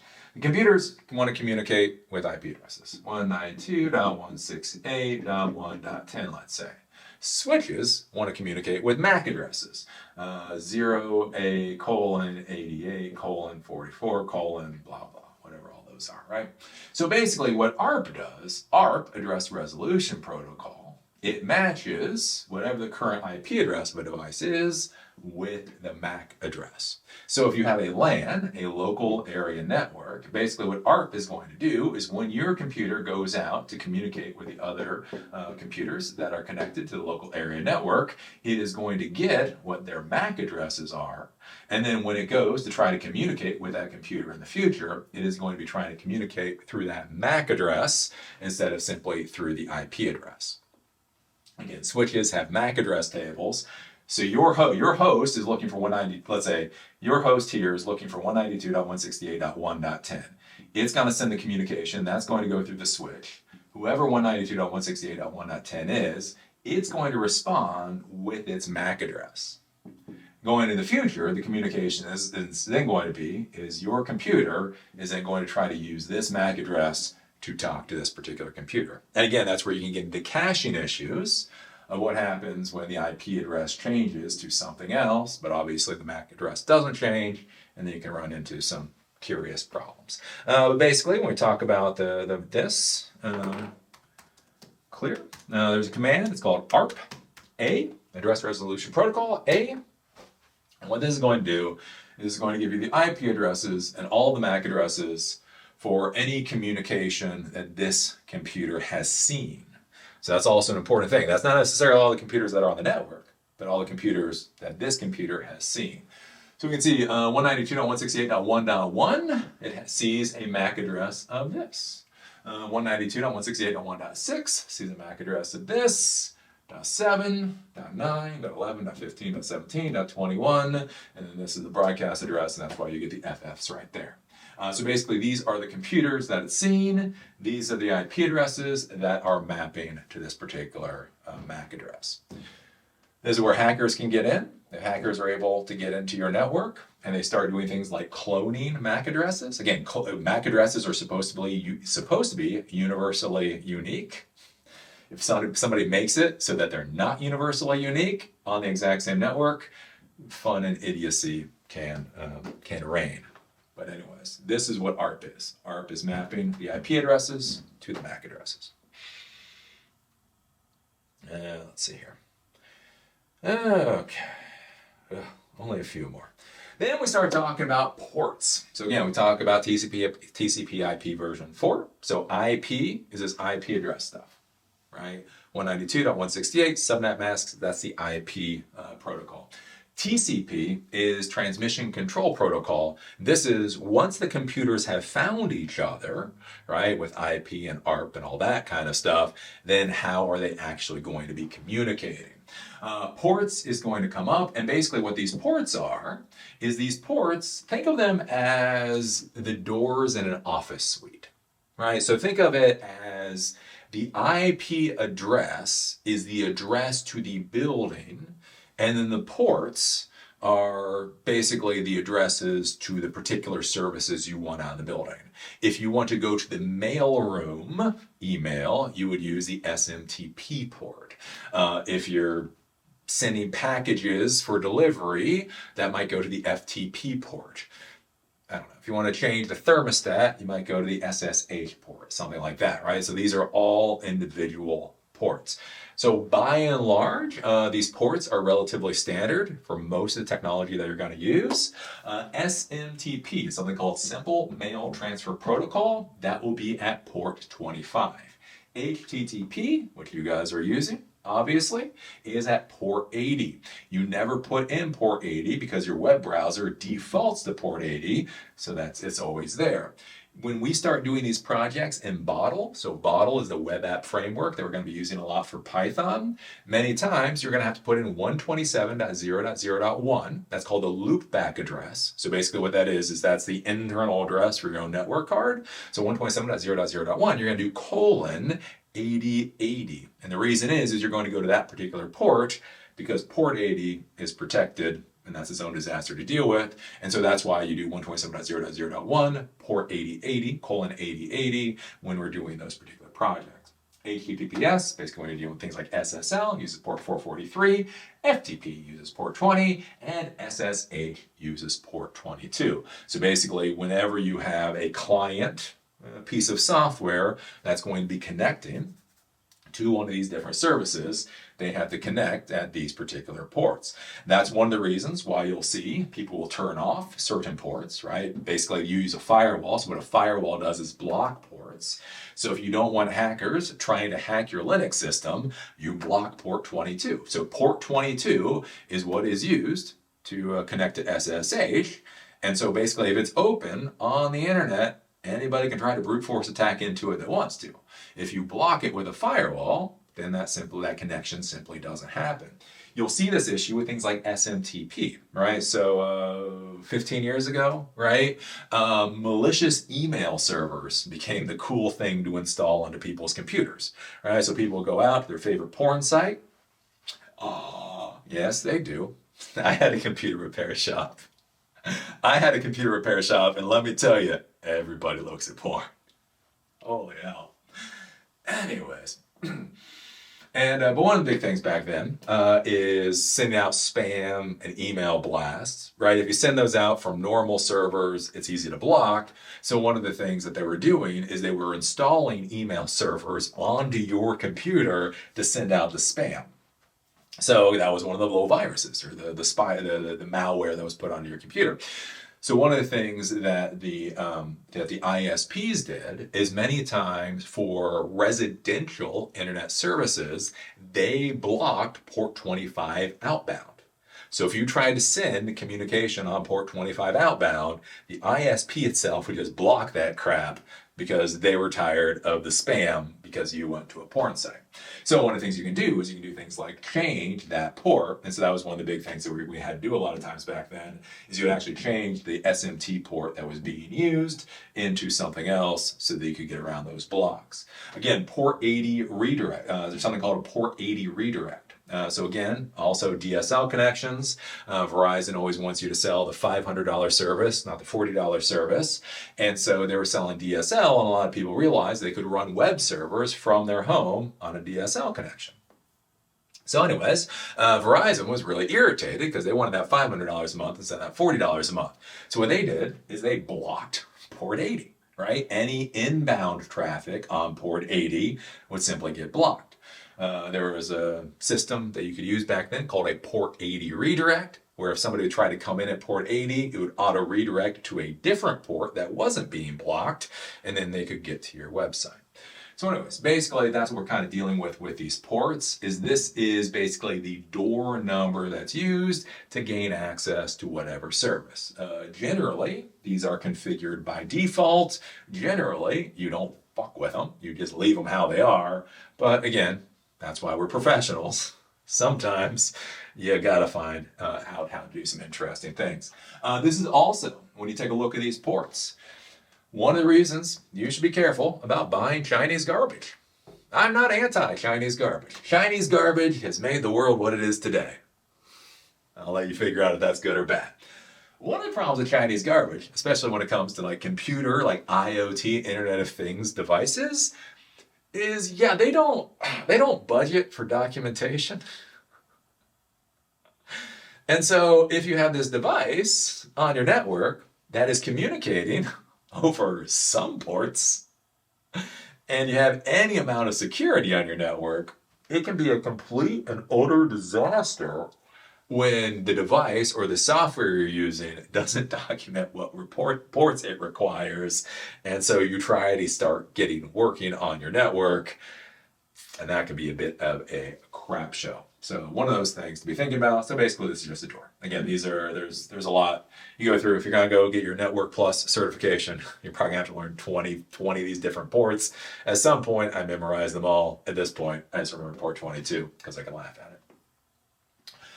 So routers and default gateways. All right, so now you're going to look at your computer. So you're going to go to your computer and you're going to pull up the IP address. All right, and so your IP address is going to be 192.168.1.55, let's say. So this is the IP address for your particular computer, or it's 10.0 or 172, whatever. Under that is going to be the subnet mask, so 255.255.255.0, right? So that's saying that's the network, that's the host. The next thing that you're going to see under the configurations is something called a default gateway. And so for this, it'll be 192.168.1.1. What the default gateway is basically when your computer goes out to try to talk to another computer, whether it's a print server, whether it's a file server, whether it's CNN.com, right? The first thing that it's going to do, right, is connected to that switch. And so the first thing your computer is going to do is it's going to call out to every device it can possibly see and say, hey, are you CNN.com? CNN.com? And all these people are going to go, really? Really? It's 2024 and you're still using CNN.com as an example? Anyway, legacy. So all of these computers are going to give that computer a frowny face. Say, I can't believe you're still going to CNN.com in 2024. Anyways, because none of these are CNN.com. And so basically what the default gateway is, it is your router. So what your router does is it connects networks, right? So the internal IP address is 192.168.1.1. That is the internal IP address for your router. And then it has an external IP address, and that's basically what the internet sees, the WAN sees, the internet sees, whatever the next step in this whole process sees. And that might be, 204.66.1.25. Anyways, right? So if you can't find anything here, what'll happen is your communication will get routed to whatever you state that default gateway is, and then the router will take this IP address, and then it will try to figure out how the hell to route so that you can actually get to it. Again, the internet is basically a big mass of networking equipment with a whole bunch of routers and everything else, and it will auto-magically get through the internet in order to get to CNN.com and route the traffic back. So when you look at the default gateway, this is the network device, either the router or the modem that you have on your network that basically, more or less, again, for you guys, this is going to be the router that connects you to the internet, right?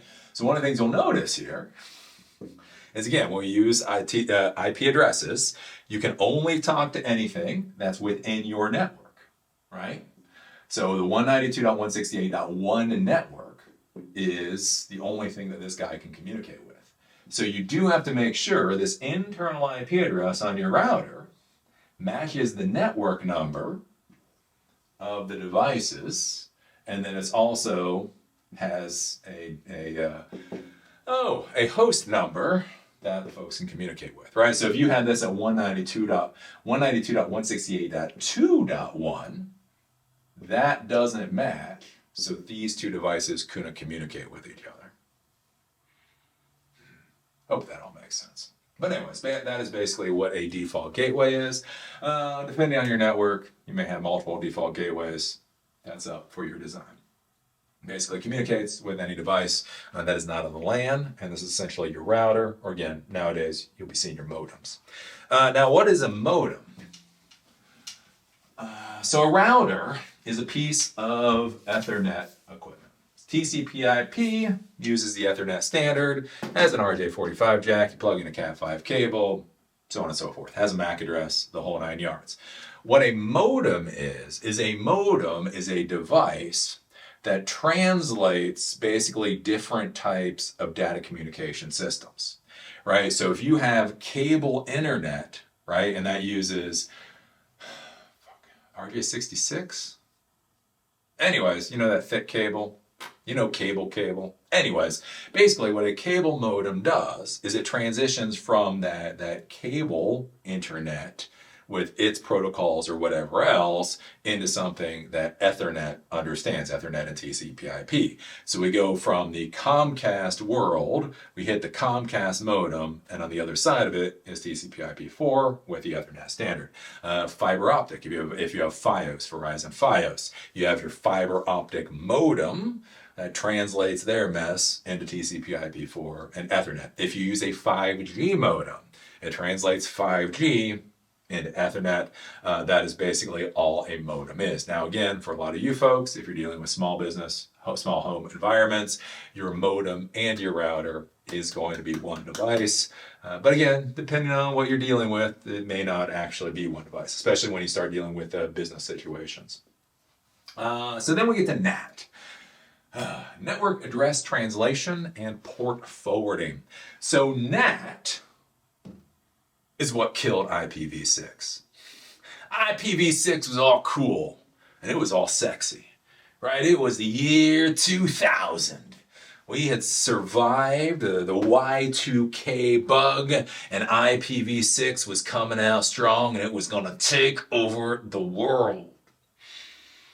And then this thing called NAT came out of nowhere and just popped it in the nuts. NAT was IPv6's 9-year-old little girl. Came out of nowhere and just crack. Then IPv6 went in the corner and vomited on itself. So basically the thing is, like when you looked at IPv4, right, we have, 192.168.1.1, and we have these octets, and we have these subnets. When you look at it, I forget exactly how many, but you only have about 4 billion or so possible addresses you can use with TCP/IP version 4. All right, so TCP/IP version 4 came out in the 1970s, and in the 1970s they were like, oh my god, 4 billion possible IP addresses? Make it rain IP addresses. They're just giving away IP addresses. Because come on, it's 4 billion. It's 4 billion. We got so many IP addresses. Anyways, as things go, the internet got to be a little bit bigger than they expected. Again, as with many things, they figured it would become obsolete before the 4 billion number was ever gotten to. And so what you'll hear about is basically the depletion of TCP/IP4 addresses is the idea is, again, think about it. All of the phones, all of the computers, all of the servers that are on the internet, especially at this point in time, are sure as hell bigger than 4 billion. Well, one of the things you need to be thinking about, though, is back in the 1970s iteration of the internet, when they were thinking about the internet, basically every single computer that was connected to a TCP/IP network would have its own IP address, and generally an internet addressable IP address, right? And the idea was that it could all more or less directly communicate with each other. And so the idea being then, if every computer has an internet addressable IP address, and there's only 4 billion of those IP addresses, then theoretically, you can basically only have 4 billion devices on the internet ever, right? Well, that doesn't really work out too well. So that's where you come up with something called NAT. And NAT is Network Address Translation. And so what this is generally for your router or for your modem. That's where we have an internal network, and then we have the internet, right? So again, 192.168.1.x network, right? 255.255.255.0. So I have a 192.168.1.x network. Bob has a 192.168.1.x network. Tim has a 192.198.1.6 network, right? Probably in your neighborhood, there's 20 192.168.1.x networks, right? So internal, right? You got your switch or your Wi-Fi access point. This is 192.168.1.1. This is 192.168.1.2. This is 192.168.1.3 and 4 and so on. Right? Internally, the internal IP address for your router or modem is 192.168.1.1. I'll make that 10. The external IP address, that is going to be 203.66.44.1. So now what happens, what network address translation allows, is when 192.168.1.2 wants to go to CNN.com, your router has NAT enabled. So when it goes out to the internet to CNN.com and CNN.com responds, that NAT-enabled networking equipment knows where to send that network traffic. When 3 goes to Fox.com, let's be fair and unbiased here, we'll do Fox too, right? When 3 goes to Fox.com, when the traffic from Fox.com goes back, that network address translation device, that NAT device, will then be able to send the traffic to 3. So now, instead of being limited to 4 billion internet-connected devices, we simply have 4 billion internet addressable IP addresses connected to networking equipment that is NAT enabled. And then below that, I mean, they may have 4 billion, devices. If they figure out how to set that kind of thing up, right? So basically, underneath this NAT device, you can have as many networks and everything as you want, and that's basically what NAT does for you. Matthew Monty, what's up? Hey there. Yep. So you've got 2 computers that both go to CNN. Yep. And sends that information back to the internet address, the 253, whatever. Yep. How does the router know which CNN package goes to computer A and which CNN data goes to computer B in its internal network? Basically, because these are going to be different sessions. So this has a communication session with CNN, and this has a communication session with CNN. So when it comes back in, NAT node gets hyper technical, gets above my pay grade for some of this stuff, but basically it knows where to send it. So if you go to the about page and somebody else goes to the prices page, you're going to get the about page and they're going to get the prices page. It knows where to redirect everything. So yeah, basically that's where, like on any network that you're on now, again, everybody on your network is connected to the internet. They're all going to their different sites, and you're seeing it, all the information returned to you seamlessly. You shouldn't be noticing any bugs or glitches because NAT knows how to route that kind of traffic. No, that's not a great explanation, but does that make sense? Yeah. Yeah, when you get into this, oh Christ, there's frames and there's headers and there's packets. I'm not going to teach you CCNA today. It's actually interesting. That's one of the big things to understand about when you get into computers, especially if you're a new person. Or one of the big things with new people that you always hear from noobs is they're like, Eli, but I want to know everything. And that's how you know they're a noob. Because you're just not. Like,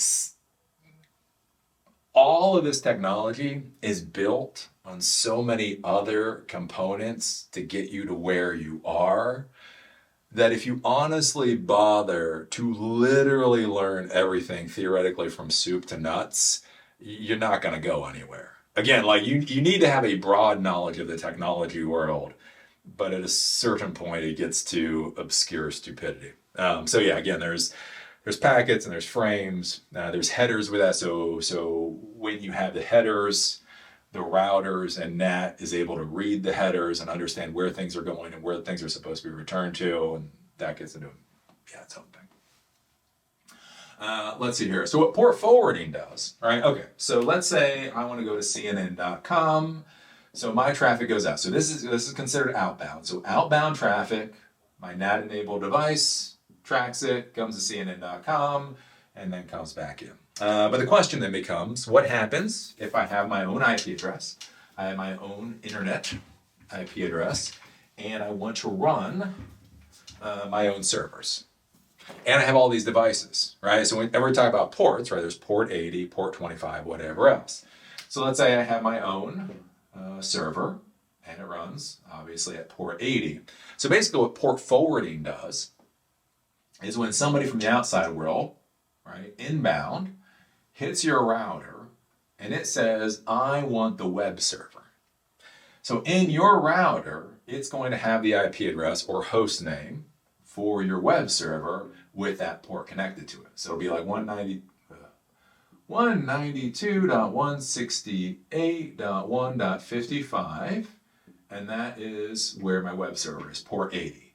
So any port 80 traffic that comes in is going to get routed to that particular server. And so we have routed to that server. That server then has the website, and then the traffic goes out again. So if you have an email server, you would port forward the port 25 to your Exchange server or whatever your email server is. If you have an FTP server that's running your system, you would port forward an FTP port to that particular server. The issue that you do run into with this, though, is basically you only, more or less, you only get to redirect one port to one computer. So what happens if you have 10 web servers that are running and they're all running at port 80, and that becomes its own mess. That becomes its own deal. We'll get to it maybe in a different class. So think about it with port forwarding. You have one server offering one service. Within your router, you forward anything coming into that port to that particular IP address, and then it's able to provide the service to the outside. One of the things you do have to be careful about in this modern world is we have something called carrier NAT, which again, like anything, is fine as long as you know it exists. As long as you know it exists. So the problem with carrier NAT is what happens when you go through multiple NATs. Right? So you're looking at it and you have an IP address. So you're like, I know what my external IP address is, so I'm just going to point people at my external IP address and do all this whole port forwarding. Well, what you do have to realize is you have your little LAN here, right? And 192.168, blah, blah, blah. And the external is 203.64.25, blah, blah. One of the problems you can run into, though, is especially if you get really low-cost ISP connections, is you can have a whole crap ton of LANs that are all connected, right, essentially to the ISP's router, and their router also has NAT. It's a bigger NAT. It's like the Godzilla of NATs, but it's still NAT. They have network address translation. And so on their connection, it might be like, 175.66.44.2. So although this is what you may see as your external IP address, or even this is what you see as an external IP address, if you set up port forwarding, right, you say port 80 should go to, because you have this multi-level NAT, this is probably not going to work out for you. So basically what you would have to do is their router would have to redirect port traffic to your router so that your router can redirect traffic to your server. And if it's an ISP, they're just not going to do that. So do be careful with carrier NAT. Now, one of the things that I have done in the past, again, in 2024, I would question the value, but I have done this in the past, is multi-level networks, right? So there's something called a DMZ, a demilitarized zone. So you have the internet out here. And then basically what you can do is you have this router, and then under this router, right, you have a switch and you have your network. Well, one of the things you could do is you can connect the router you own to another router you own and put another switch under here. And so basically what this does is this creates a multi-layer network. So you have an external IP address here of 205.66.44.1, let's say. In here, right, you have a 192.168. Let's say 2.x network. It's a 2, right? And so this is 192.168.2.1. And then here, we make this 192.168.2.2, let's say. In here, we create a different network. So this is 192.168.1.x network, right? So this is in the class C, 255.255.255.0. That's the network. That's the network. That's the host. So what you can do here is I can forward port 80 to 192.168.2.2. So I'm going to forward port 80 to the external IP address of this router. This router will then get that traffic that comes in. Within it, I can say I want to send all port 80 traffic to 192.168.1.10. And so I have the 10, and so then I'll get routed that way. So again, with port forwarding, you can do multiple layers of this. Be careful. The equipment that you purchase is going to matter. If you buy Chinese garbage, don't expect this to work really well. But again, Cisco, Netgear, and again, relatively decent equipment. You can actually do this type of thing and forward through multiple levels. But do realize, again, with carrier NAT, they might be pulling this kind of crap. And if they are, they're kind of stuck. Let's see here. Internet-facing IP addresses. Again, basically that's what I was talking about before. So this is what you will be dealing with if you deal with DigitalOcean. So if you go out and you purchase your own VPS, generally speaking, virtual private server. So again, DigitalOcean, Linode, it's called Lightsail on AWS, whatever else. You go out and you get your VPS. Virtual private server, that is going to generally come with its own internet routable IP address. So 204.66.1.27. I don't know, whatever number it is, and they'll give you the rest of the information. The important thing to understand is that this is directly connected to the internet. So all of your ports, port 80, port 25, port 22, all of that is directly connected to the internet. You are not worried about NAT. You are not worried about port forwarding because there is nothing between you and the internet. So most of the time, again, when you're trying to create things like web servers, if you want to spin up your own WordPress site and you don't want to pay like GoDaddy's WordPress service or whatever, you would go to DigitalOcean, you pay your $5 a month for a VPS, you'd figure out how to install WordPress, you get that up and running, and then your website is then directly connected to the internet. No port forwarding or anything like that. If you go with an ISP, many times with ISPs, you can buy multiple external IP addresses. It may cost you money, especially now in 2024. External IP addresses also may be limited, or they may simply not sell them to you. Again, this is one of the things, especially as a consultant, you're going to have to start thinking about when you start talking to Comcast, Verizon, and the rest of these companies, is do not look simply at the price point and at the speed, right? Whatever speed and latency they're offering to you. Also look at things of, can you buy internet static IP addresses? How many static IP addresses can you buy? So on and so forth. That might be very important to your client. Most of your clients aren't going to give a damn about static IP addresses. Some of them will, so it's just something to keep in mind. Firewalls.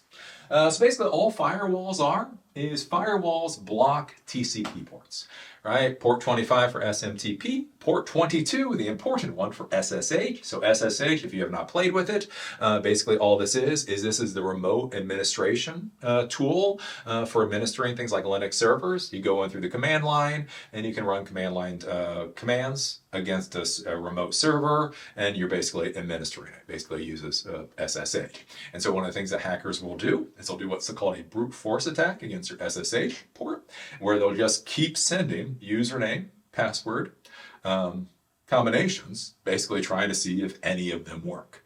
Right? One, that's bad because maybe one of them will work. Every once in a while that happens. And two, that actually burns resources and the rest of it as your computer deals with these SSH connections. So simply connecting your firewall to block SSH is a great way of dealing with things. Again, firewalls, some of the things to be thinking about with your infrastructure is you hear about all these hacks. Again, it's things like ransomware attacks and all that kind of stuff. When administrators are grossly negligent, and they should go to jail in 2024, but that's its own deal. One of the things with firewalls is you can set up firewalls so that only specific computers can communicate on specific ports, right? So let's say I have what's called a database cluster. All right, so whenever you set up a database server, generally in a production environment, you don't set up one, you set up a cluster. They're all communicating with each other, replicating data back and forth. So basically, if any one of them fails, you don't have a major issue. One of the things you can do is you can put them on their own network, right? And basically, you put a firewall and router in between their network and let's say your web network. So let's say you have a web server here, and what you say is only, 192.168.1.10, let's say, only the computer at this IP address can communicate with this network at these specific ports. At port 1900. I don't know what the database port is, right? But anyways, you can say only 192.168.1.10 can communicate with these database servers at this particular port, and any other communication will shut down. So, right? So if you got your little Zimbabwean hacker, right? So the Zimbabwean hacker, right, parachutes in to your environment, plugs his little Raspberry Pi into a switch, and tries from here, from this level of the network, tries to compromise your database servers. Well, guess if you have a firewall here that does not allow SSH, does not allow port 22, doesn't allow remote desktop port, whatever that is, doesn't allow any other ports, then even if the Zimbabwean hacker is here, your servers are going to be relatively safe from that type of attack. And so that's why firewalls are important. Now you can have hardware firewalls. So again, especially if you're dealing with your infrastructure, again, you have a company, a building, you may have a hardware firewall that blocks specific ports. Again, you don't want certain type of traffic to be coming into your network. That can be done. But also you can have software firewalls. Windows has a software firewall. All I'm going to say is if you try to deploy it, make sure you buy a lot of beer beforehand, because it'll drive you up the damn wall. But basically what the software firewall does is for your server, for the server itself, you can actually configure for that server. And you can literally say which computers at which ports are able to communicate with the server, either inbound or outbound. Right, so you can actually do a firewall rule. You can do a firewall rule for port 25 for SMTP. And you can say port 25 outbound simply is not allowed on this particular box. And even if that Zimbabwean hacker is able to compromise this box, and is even able to put an email server on this box, when it tries to send out a port 25, the firewall, the software firewall, acts as a layer to block that type of traffic from happening. So again, if you have database servers, if you have web servers, the whole 9 yards, one of the things you can do is you can set up the firewall, the software firewall to only allow specific traffic to or from specific hosts to prevent other types of attacks from occurring, right? Again, even with SSH, right? SSH, you could say, I only want port 22 to be available to address 192.168.1.55. So since you're the administrator, you manually set your IP address to this IP address, and then when you connect to that server at port 22, it allows you to go through. If the Zimbabwean hacker tries to brute force attack port 22, it just simply fails out because they are coming from an IP address that is different than this particular one. So firewalls, again, are very important, especially when you start talking about this infrastructure, again, platforms. And again, you have both the hardware and the software. Windows has a software firewall built into it. God help you if you try to use it. Maybe it's gotten better. Maybe it's gotten better. I don't know. Ubuntu has a software firewall built in called UFW, which is actually very, very useful and very good. And so it is something that you should think about. One of the warnings that I will give you with setting up firewalls, especially software firewalls, is build your platform and test your platform without the firewall. In a testing environment, turn off the damn firewalls. Because again, any communication over this port, right, that is all going to either work or not work based off of how you configure the firewall. So you could configure this server perfectly. This server could be like the Mona Lisa of servers. But you fat finger something on the firewall and nothing's working properly. And then you rip apart your server and you lose your mind. Right? So the thing is, what I would recommend with the software firewalls is you get your servers up and running, you make sure everything's communicating with each other how it's supposed to communicate, And then you start adding those firewall configurations so that if something breaks after you already know it was working, it's really easy to go back and change a firewall configuration. If you get what I'm saying there. Oh, let's see here. Then we have DNS, Domain Name Service. DNS is then how we resolve fully qualified domain names to IP addresses. So again, I've been talking about all these IP addresses, and again, I can't even keep them straight. 192.168.1.1, 192.168.1.25, 10.0.1.556. No, that doesn't work. 200. Anyways, right? Humans don't do good with IP addresses. All right? What we do good with is CNN.com. When in doubt, always go to CNN.com. It's good for a laugh anyways, right? So I can remember CNN.com. I'm not going to remember whatever it is, 151.66.44.2. So this is where DNS comes in. So what DNS does is you resolve fully qualified domain names to IP addresses. So basically you have your computer down here. You have your router, you have the internet, and then CNN.com is over here. Really, 151.66.44.2 is over there, right? So what's going to happen is your computer, essentially, is going to go and it's going to communicate with a DNS server. It's going to communicate with the DNS server, and it's going to say, what is the IP address for CNN.com? It is then going to get the IP address for CNN.com. It is then going to communicate through the router, through the modem, up into the internet. Then it's going to ground to the IP address for CNN.com. The server is then going to see that you're looking for CNN.com, and then it's going to send back the website to you. And so basically all DNS is resolving what are called fully qualified domain names to IP addresses. How this system works is a lot more complicated. We're not going to get into all of it today, but you should know some very basic steps of it. So basically, when you're at your computer, right, when you're at your computer and you're trying to go to CNN.com, the first way that your computer is going to try to resolve that IP address is by going to something called the hosts file.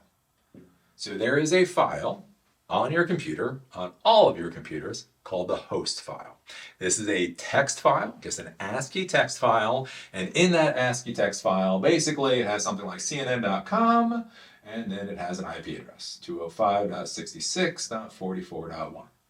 Right, so the first thing, you try to go to CNN.com, the first thing your computer is going to try to do is going to try to go to the host file.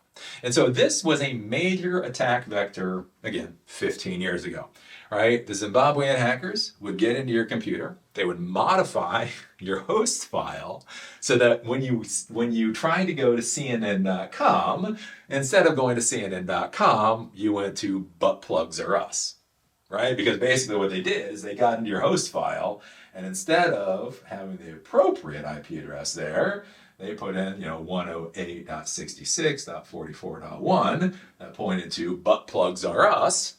And so when you try to go to CNN.com, you got routed to their server instead. So anyways, that was one of the vectors for attack. In the modern world, not so much of a vector for attack anymore, because thank God we actually protect our host file. Operating systems learned, hey, protect the damn host file. Thank you. Why this might be useful for you, though, is if you're trying to build your own web application.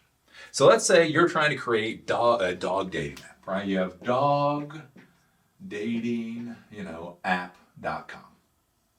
Now here's the thing, right? You're playing with it, you're new, you don't want to worry about hackers or anything else, you don't want to pay DigitalOcean. And so basically you want to run dogdatingapp.com on your computer. So your computer, right, the loopback address is 127.0.0.1. So one of the things that you can do is in the host file, you can say dogdatingapp.com points to 127.0.0.1. And so when your computer tries to go to dogsdatingapp.com, it will simply loop back on itself, and it will go to that bottle app that you have running, that web app framework, so you can start seeing how dog dating app will work without actually putting it into the real world. So that's one of the reasons that host file might actually get used. Again, from a security standpoint too, one of the ways the host file can be used from a security standpoint is if you go to your client computers and you make YouTube resolved to 0.0.0.0, Every time any one of your users tries to go to YouTube, it'll try to go to the IP address 0.0.0.0. That does not actually exist, and so they will not get to YouTube. And see, the nice part about doing this is they'll think it's YouTube's problem, not yours. Here's the thing, if you put security mechanisms on your network to say this is not allowed by your administrator, then your users will hate you. If you configure it in such a way that it just fails without implicating you in the failure, then when the work order comes in, when the trouble ticket comes in, you go, Bob, we don't really know what's going on with this whole YouTube thing. Yeah, we've gotten a lot of complaints. People haven't been able to get to youtube.com. Our network seems to be working well. We've really been working on the latency. So Bob, we are going to keep trying to figure out why YouTube is failing to provide the video services you're looking for. Yeah, but we are on it. Honesty. I never said I was a good Buddhist. Never said I was a good Buddhist. So anyways, you got the host file. So you got your computer and you got your host file. Above your host file for DNS resolution is generally going to be what's called your SOHO router, your small office, home office router. So that's going to be your Netgear. That's going to be your Linksys, whatever the hell, right? In there is generally going to be DNS. The thing with the DNS in this router is it's not only going to be for the internet, for google.com and cnn.com and all that kind of stuff, but it's also going to be for the names of hosts in your system, right? So if you have a computer called mail server, right, it will have the IP address 192.168.55.24 or whatever. If you have FTP server, 192.168.55.22, right, it will have, right, this local DNS server will be able to give you information for the outside world, and it will be able to give you information for your local devices. This is important because what a lot of people do in their configurations is out on the internet, they realize that whatever DNS server that they have configured in their system is some kind of ISP crap, right? So Verizon was really bad with this, right? So you would go and you would do a query for a website, it would fail, and Verizon would feed you ads instead of giving you a good result. So one of the things you may do is you may go to like Cloudflare. So I think Cloudflare, their DNS server is 1.1.1.1, right? Well, here's the thing. If you go to Cloudflare's DNS server, if you configure in your computer Cloudflare's DNS server, when you try to go to cnn.com, your computer will look at the host file. It will then go all the way up to 1.1.1.1 to try to resolve to cnn.com. But that's going to work fine for you. That's going to be splendid. And there's no technical problem with that. But here's the issue. What happens if you want to connect to a local computer for DNS? 1.1.1.1 does not have any idea what the names are, the host names are within your internal network. So when it tries to resolve the internal names of your network, it's going to fail. So basically what happens in this setup is you have your computer that has the host file. You then communicate with your local DNS server, right? So you configure your DNS to 192.168.1.1, so that's probably your router.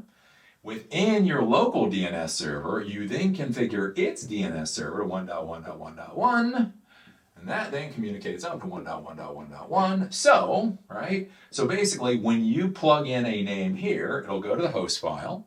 If it resolves there, it stops. If it doesn't resolve, it goes up to your local DNS server. If it's a local computer, let's say the file server, it resolves, and then you stop.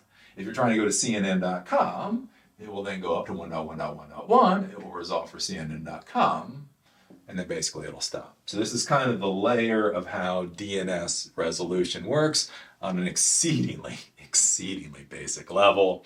But again, this is one of those things to think about configuring when you're configuring your infrastructure. The big thing for you, especially if you're going to be new coders, is to really look and start playing around with that host file, because that can be incredibly valuable. And you don't need to own the domain name, right? So you could be like, I hate CNN.com. And you could literally plug into your host file, CNN.com or whatever, to resolve back to you for your dog dating app, right? Because when you buy something like CNN.com, you're buying it up there at the internet level. If you configure it down within your host file, you can do whatever it is that you want with it. The final part of this is there is something called reverse DNS. And what reverse DNS does is it resolves IP addresses to domain names. Right? So DNS resolves domain names to IP addresses. But the question there is what happens if somebody hacks or compromises the system?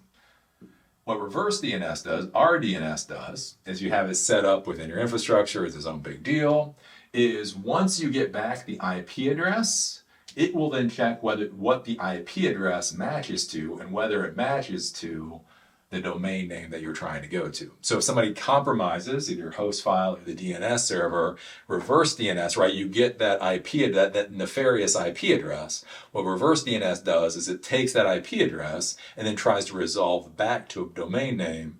If that doesn't work out, the communication fails. Dun, dun, dun. Then we get the DHCP. DHCP is Dynamic Host Configuration Protocol. Words. So many words we got. And basically this is what is used for what are called dynamic IP addresses. So generally, whenever you have your server, whenever you have your networking equipment on your network, you're going to give them static IP addresses, right? Your router should be 192.168.1.1. Should be whatever .1.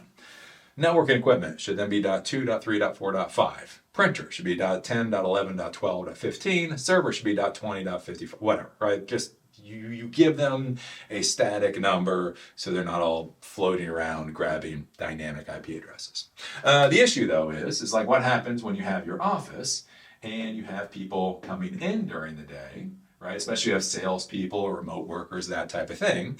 If you only have 254 addresses, and you have people that are constantly coming in, they're constantly coming in and they're constantly leaving. If you try to statically assign addresses to each one of those people, it's going to become a colossal pain in the ass.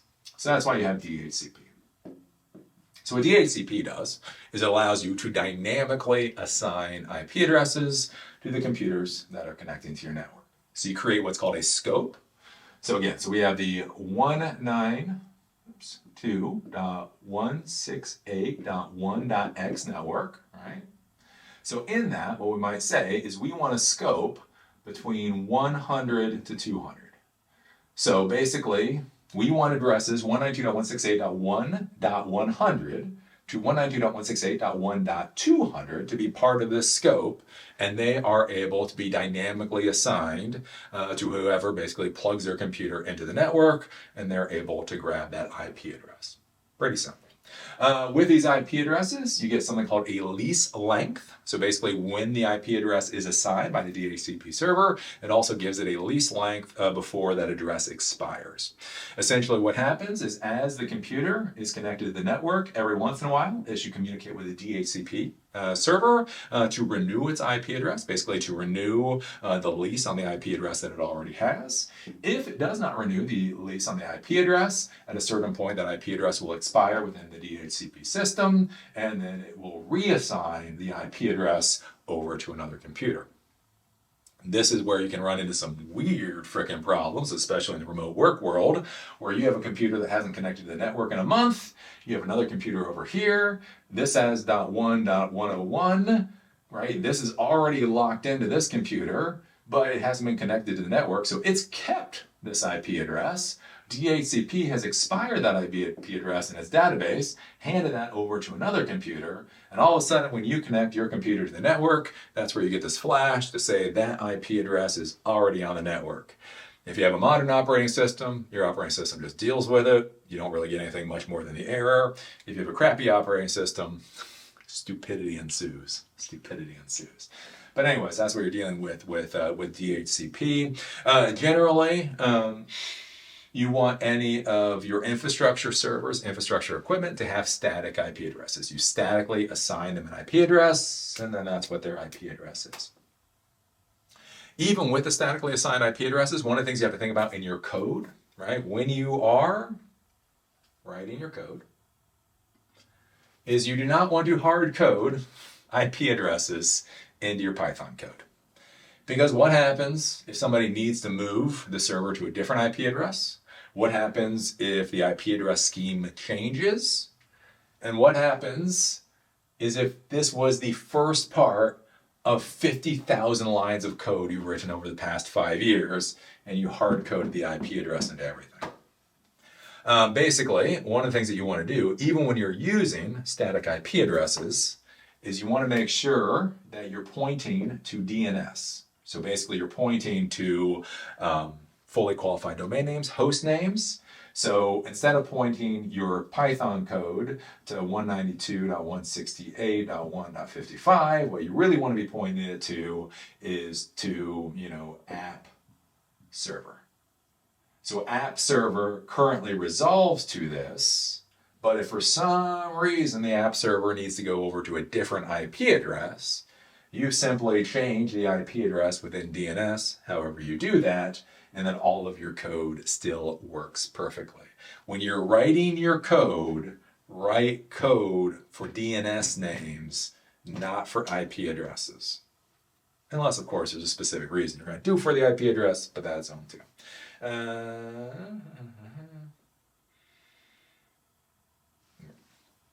Let's see, any questions? No, not so far.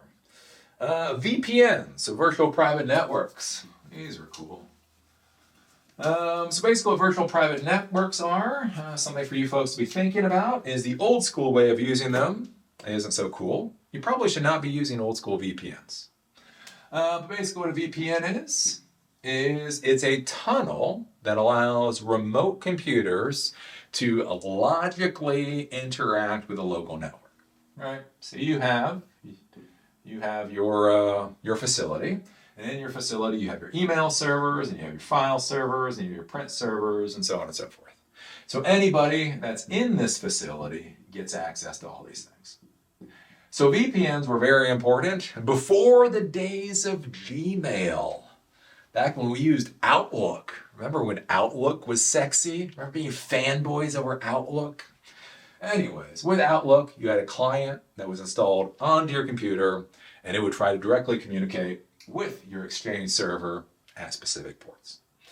We didn't have these fancy web services at the time. Again, I still remember when software as a service, we were all like, well, that's an interesting idea. So Salesforce. Tell me about Salesforce. Anyways, right? So basically the idea is if you had, your person that's out with a computer and they need to be able to get access to email services or whatever else, that they need to somehow tunnel into the network to be able to act like they are on the network itself. That's what a VPN does. Basically what a VPN does is it creates an encrypted tunnel. So it creates a tunnel, and then within that tunnel, it sends and receives encrypted traffic. This tunnel is actually important. This tunnel is actually important, especially if you're in crappy cities like Baltimore.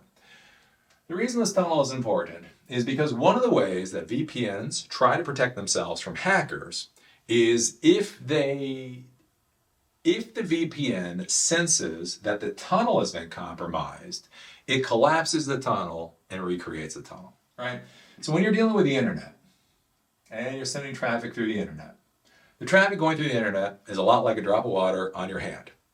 Whenever you put a drop of water on your hand in the exact same place, it'll go into a different direction, right? Depending on current conditions globally on the internet, your traffic may do a whole bunch of weird ass things to get from point A to point B. So the idea is that you create a tunnel from where you are back to that home office. If it detects any kind of compromise in that tunnel. So remember, your traffic is encrypted within the encryption. So you have the encryption tunnel and the encrypted. So if somebody tries to come in to grab the encrypted traffic, it will collapse that tunnel and then try to get it recreated down a different path. So the idea is you can't have a man-in-the-middle attack because every time it senses a compromise, it recreates itself, so it goes into an entirely different route. Which is great. When you have first world internet connections, it's beautiful. When you're in Baltimore City and you have copper lines that have been there for 100 years, right? Again, what is a failure?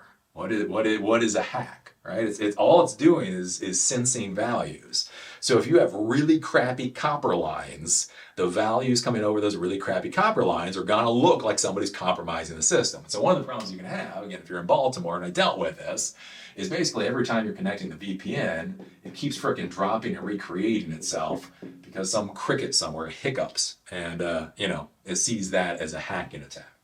So anyways, so that's basically the idea with a VPN. The issue nowadays, why you should not be using VPNs, this is a bad idea, no, is because if a hacker is able to compromise the user credentials, literally they're able to sit at their computer and act like they're on your own internal network.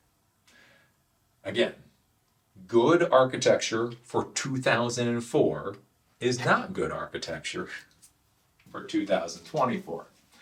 Why this becomes important for you as coders is because VPNs now, again, that's not generally how VPNs are used anymore. VPNs are now used, NordVPN, TunnelBear, whoever else, and the idea that a lot of people are using VPNs for are essentially to get around rules and restrictions, right? So if you have Netflix, so Netflix basically has regional restrictions. If you go to Europe, you're able to view things that are different than what you're able to view in the United States, different that you're able to view in Asia, and the whole 9 yards. A lot of this is simply based off of your IP address. So your external IP address is matched to a location within a database. And so if you're in the United States and you try to get to Netflix, searching videos, you will not be able to get it. So the idea with a VPN connection is you create a VPN tunnel to, Italy. And then when you try to go to Netflix, what's going to happen is Netflix is going to read the IP address from here. So your external IP address is, 204.66.55.1. When you come out of TunnelBear's system, their IP address is going to be 101.55.26.2. So basically what's going to happen is Netflix is then going to read this. It's going to read the location as Italy, and then you are going to be able to bypass those regional restrictions because your IP address is coming from Italy. It's not coming from the United States. And so that's one of the things that the VPNs can be used for now. And again, it's one of those things to kind of consider whenever you're designing your platform. Again, when you're creating a dog dating app, there might be reasons that you want to restrict the locations that your service can be seen from. You see this with porn nowadays. So porn is very interesting. Porn is fascinating for reasons that have nothing to do with boobs. There's a whole lot of laws and things going on right now, again, with the porn world. Again, where the idea of where literally, and this is the thing to think about, where does the porn transaction actually occur? All right, there was a lawsuit years ago where the Alabama Attorney General tried to sue this porn company because people in Alabama were viewing porn from the porn company, and this porn company, for whatever reason, was illegal. Well, here was the thing. The porn company and the porn servers were in California. The people viewing the porn were in Alabama. The Attorney General's legal abilities end at the Alabama line. So a very interesting question occurs is when somebody is watching porn, where does the transaction take place? If the person is connecting to the California server, the California server, the transaction is happening in California, then California laws stipulate how that porn is dealt with. If the transaction is seen to be occurring in Alabama, then the Alabama laws are where the transaction occurs and the legal should be dealt with. And this is why I say if you really want to be successful in technology today, you should go get your Juris Doctor, because this crap is going to be far more interesting than TCP ports in a little while.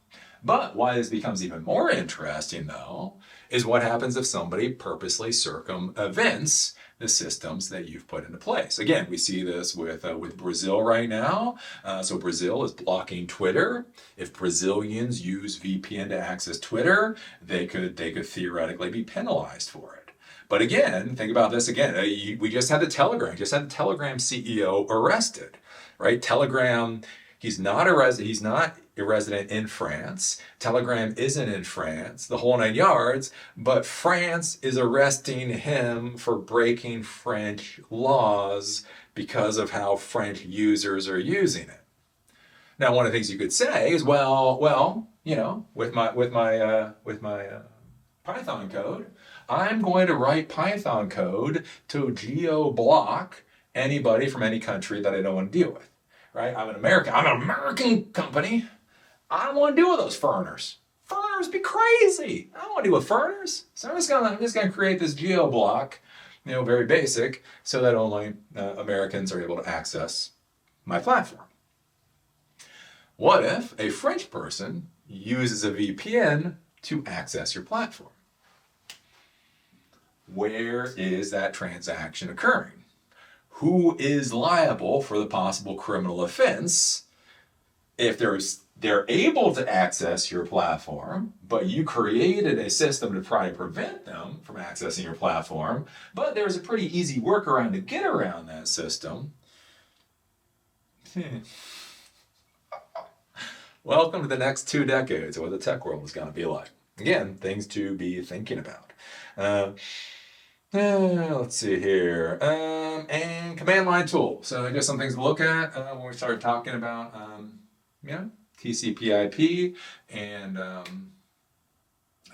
TCP/IP and programming and that kind of thing. Again, one of the cool things with Python is you're able to interact with the operating system level tools, so you do not have to recreate tools in order to get the functionality. There's some simple command line tools that you can use. These will work on Linux. They will work on Mac.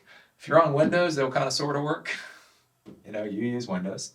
So we got ping. So ping is very useful, again, for determining connectivity, right? So you're sitting there, can you communicate with a server? So one of the things you might do is you can ping CNN.com. All right, so I want to ping CNN.com.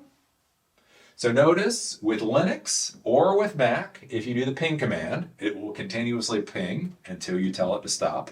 That's why in the code you always do -c space 1 for count of 1. But anyways, right? So we ping CNN.com. We see that CNN.com resolves to 151.101.67.5, and we see that we're getting the responses back. So something to think about as a coder, right? You deploy your server, you create the domain name or whatever for the server, and people are not able to access it for some reason. One of the things that you might want to do is ping that domain name and verify that the IP address is resolving properly. Right? Maybe again, you've been doing a lot of testing. You had one IP address. Now you have a different IP. You modified. You changed the IP address, and for some reason within the system, you're still resolving to that old IP address. That's one of the things you can do for troubleshooting purposes. If you can get the IP address, so if you're doing CNN.com, for some reason it's not resolving properly. If you know what your IP address is, you can ping the actual IP address itself. Right, so ping, now let's do 192.168.1.1, right, so I can ping that, that's my router, so I'm simply doing this, and then verifying that I can actually see my router, that, somebody hasn't pulled out the network cable. Again, there's something called the OSI model. We'll talk about the OSI model in a different class. There are 7 different layers. The first layer is called the physical layer, and basically, as they say in the networking world, 99.99% of all problems are layer 1 problems. And what that basically means is somebody unplugged the damn cable. Why can't nobody get to my server? Is the cable plugged in? Oops, yeah. Anyways, so simply pinging, the devices or whatever is an easy way to do that. You have the ARP tool. Again, the ARP tool is interesting. We're going to use it today in one of the labs.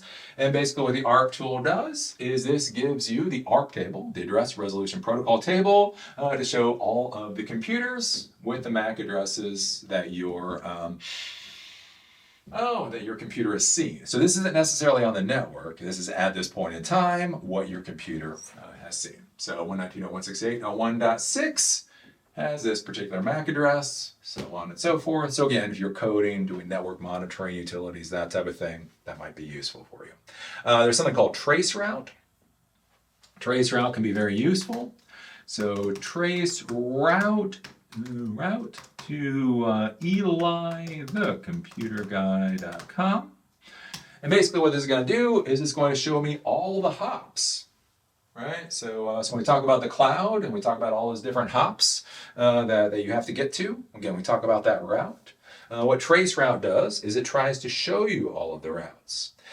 So basically, I resolve EliTheComputerGuy.com to 50.62.186.29. The first hop it's going to go through will be 172.18.12.1. That'll be for my ISP. Then it goes to 64. Then it goes to this edge dedicated router. Then it goes to a different router. Then it goes to a different router. Then it goes to a different router. It goes to a different router. It goes to a different router. It goes to a different router. And basically, this is a way that you can try to determine basically how the traffic is actually routing to get from your computer to whatever server or device that you're trying to communicate with. This can be very useful, again, if you got WAN, so you've got like an internal like web app infrastructure, something's not working properly, you can use something like TRACEROUTE, and what you might find is there's some kind of break or the communication is going in some kind of wonky place.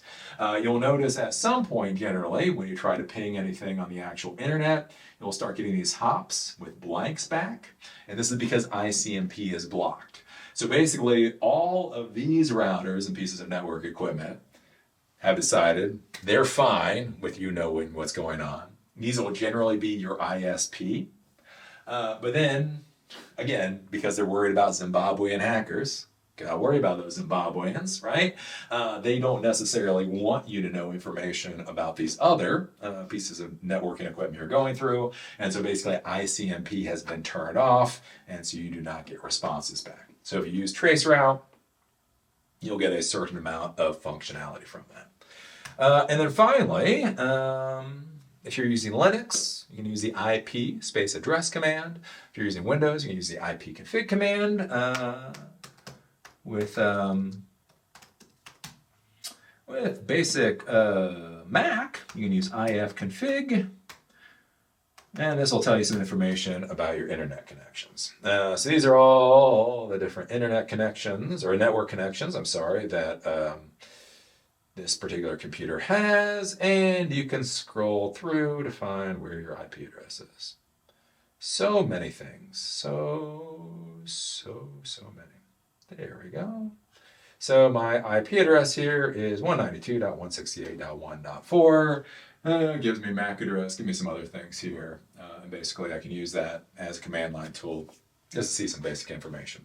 And again, with these command line tools, there's a lot of cool command line tools. We're going to be using command line tools. There's something called Nmap. That's actually a tool that allows you to scan a network, get a lot of interesting information.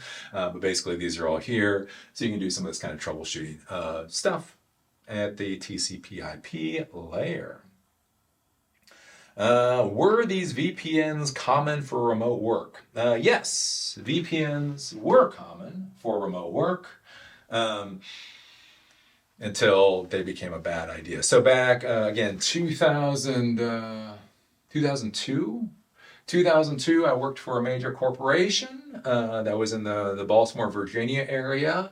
And Comcast one day decided that they were going to block what was called a VPN pass-through. So again, all this stuff nowadays just works. You don't have to think about it.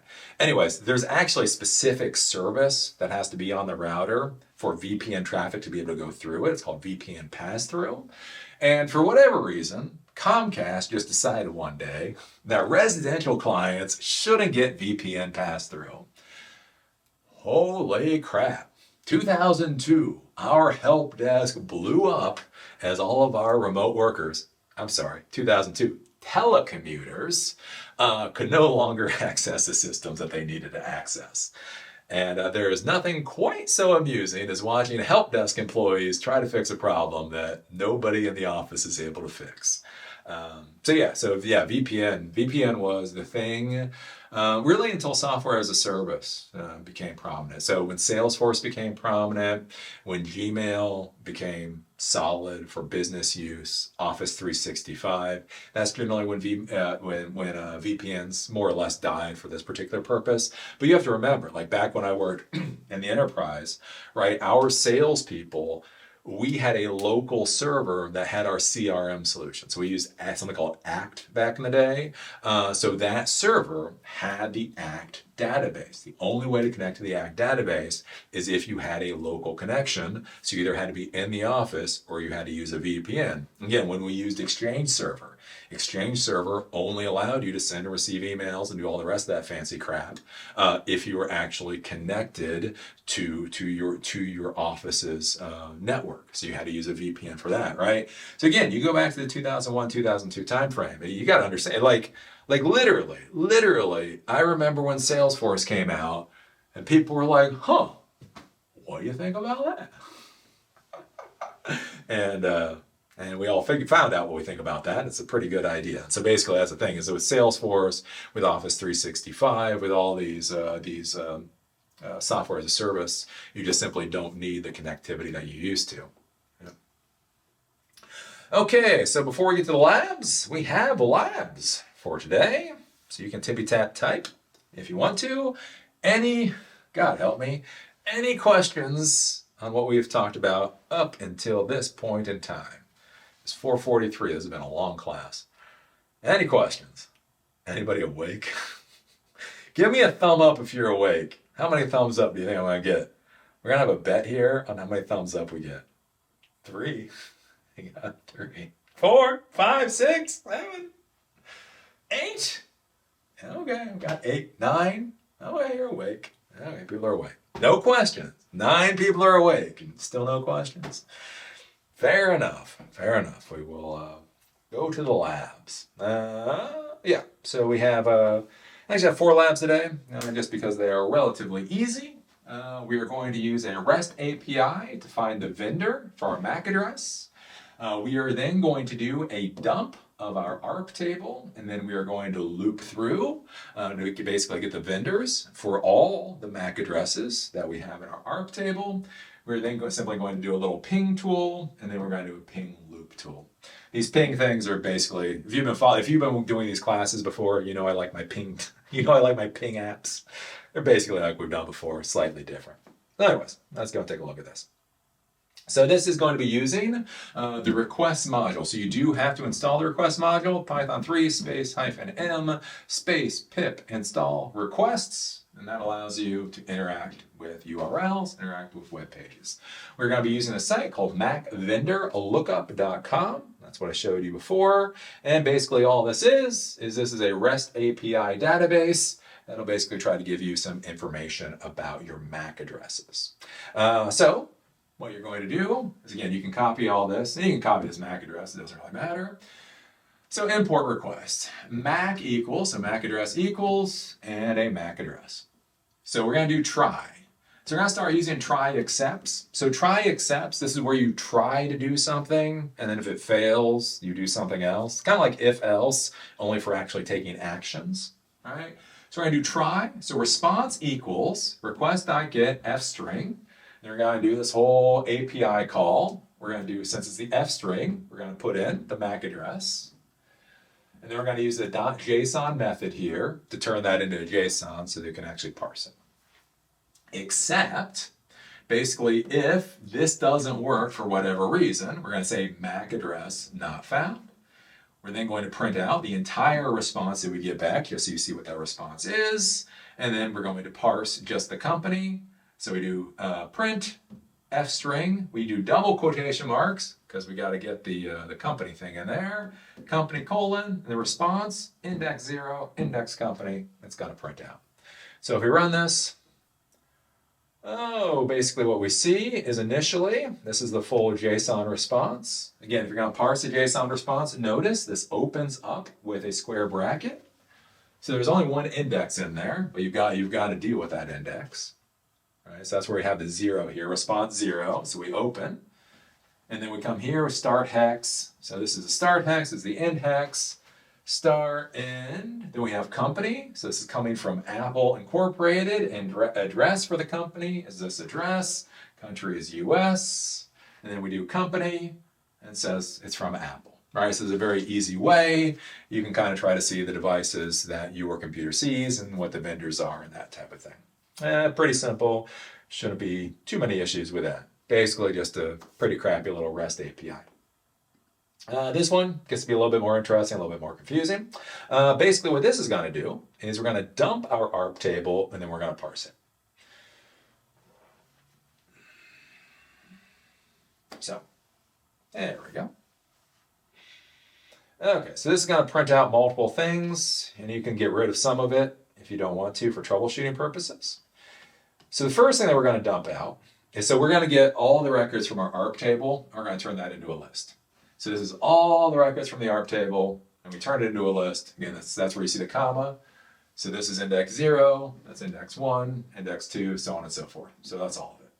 We don't really want all of it, because again, if we're going to be sending values to a REST API, we need just what we need. So from this, we're going to get a list of just the MAC addresses. So this is just the MAC addresses here.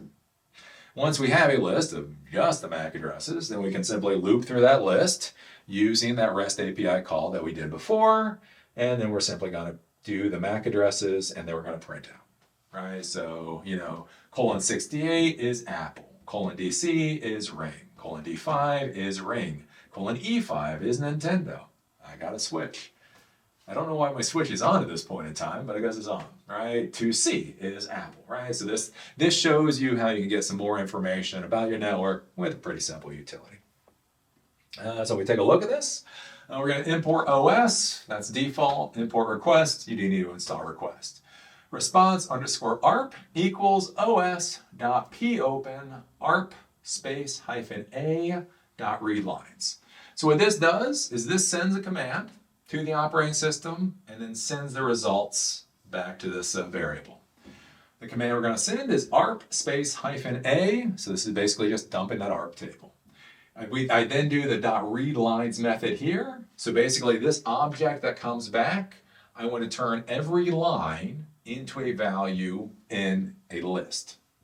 So response _ ARP, that is now going to be a list. And when I printed the list, that's going to be this. So that's going to be that long, ugly thing. It's going to have the IP address, it's going to have the MAC address, it's going to have some other information. So one of the things I'm going to do here is that I want to clean up the list. I'm not using regex for this. Regex is called regular expressions.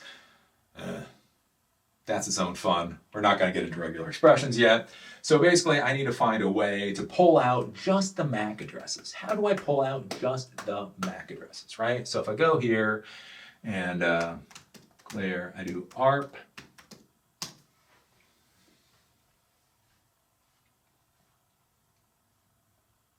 So basically, each line is a value in the list. So what I'm going to then do is I'm going to use a split method.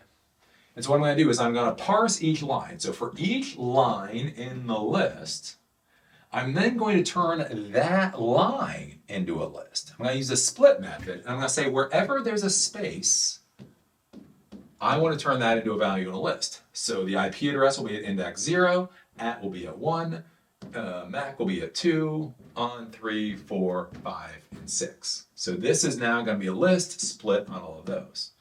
And then basically what I'm going to do is I'm going to then read through that new list that I've created, and if the item in that list as I loop through has a colon in it, I'm going to add it to my new MAC address list. So this is a list. I go to the record, I turn this into a list, I loop through that new list that I've created. If the item has a colon in it, I add it to my MAC address list, if that makes sense. So that's where we come here. Again, pretty simple in code. So we're going to create MAC _ list. We're going to make it a blank list. For line in response _ ARP. So for each line, host equals line.split. And I'm going to split, so it's a single quotation, then a space, single quotation. So I'm splitting on the space. And then for item in host, it's going to loop through each one of those items. If there's a colon in that item, then I'm going to MAC list append that item to MAC list, and that's what's going to give me just that list of MAC addresses. Then, basically, that's where we print out just that list of MAC addresses. Now that I have just a pure list of MAC addresses, I'm going to loop through that. For host and MAC list, again, we're going to try. So we're try response equals request.get. Here's our REST API call host.json. And then I will print out, if this works, I'll print out the host hyphen response 0 company. So it'll be host, MAC address, and whatever company, Apple, Ring, or whatever. If this fails, response equals not found. So it'll do print host hyphen response. So a host not found, and that's where you get the results. So that's when you go through here. Again, this is the first mess. Then we clean that up to just a list of MAC addresses. And then we come through here and then we run through each one. If we find it, we print the name. If we don't, we do not found. So that gives you an idea how to use the operating system, how to use ARP or how to use the ARP table, how to do a REST API call, so on and so forth. Then we get to the final ones. Again, pretty simple at this point. What is this? So we have a list. We have a list we're going to ping through. Oops, not that one. So, anyways.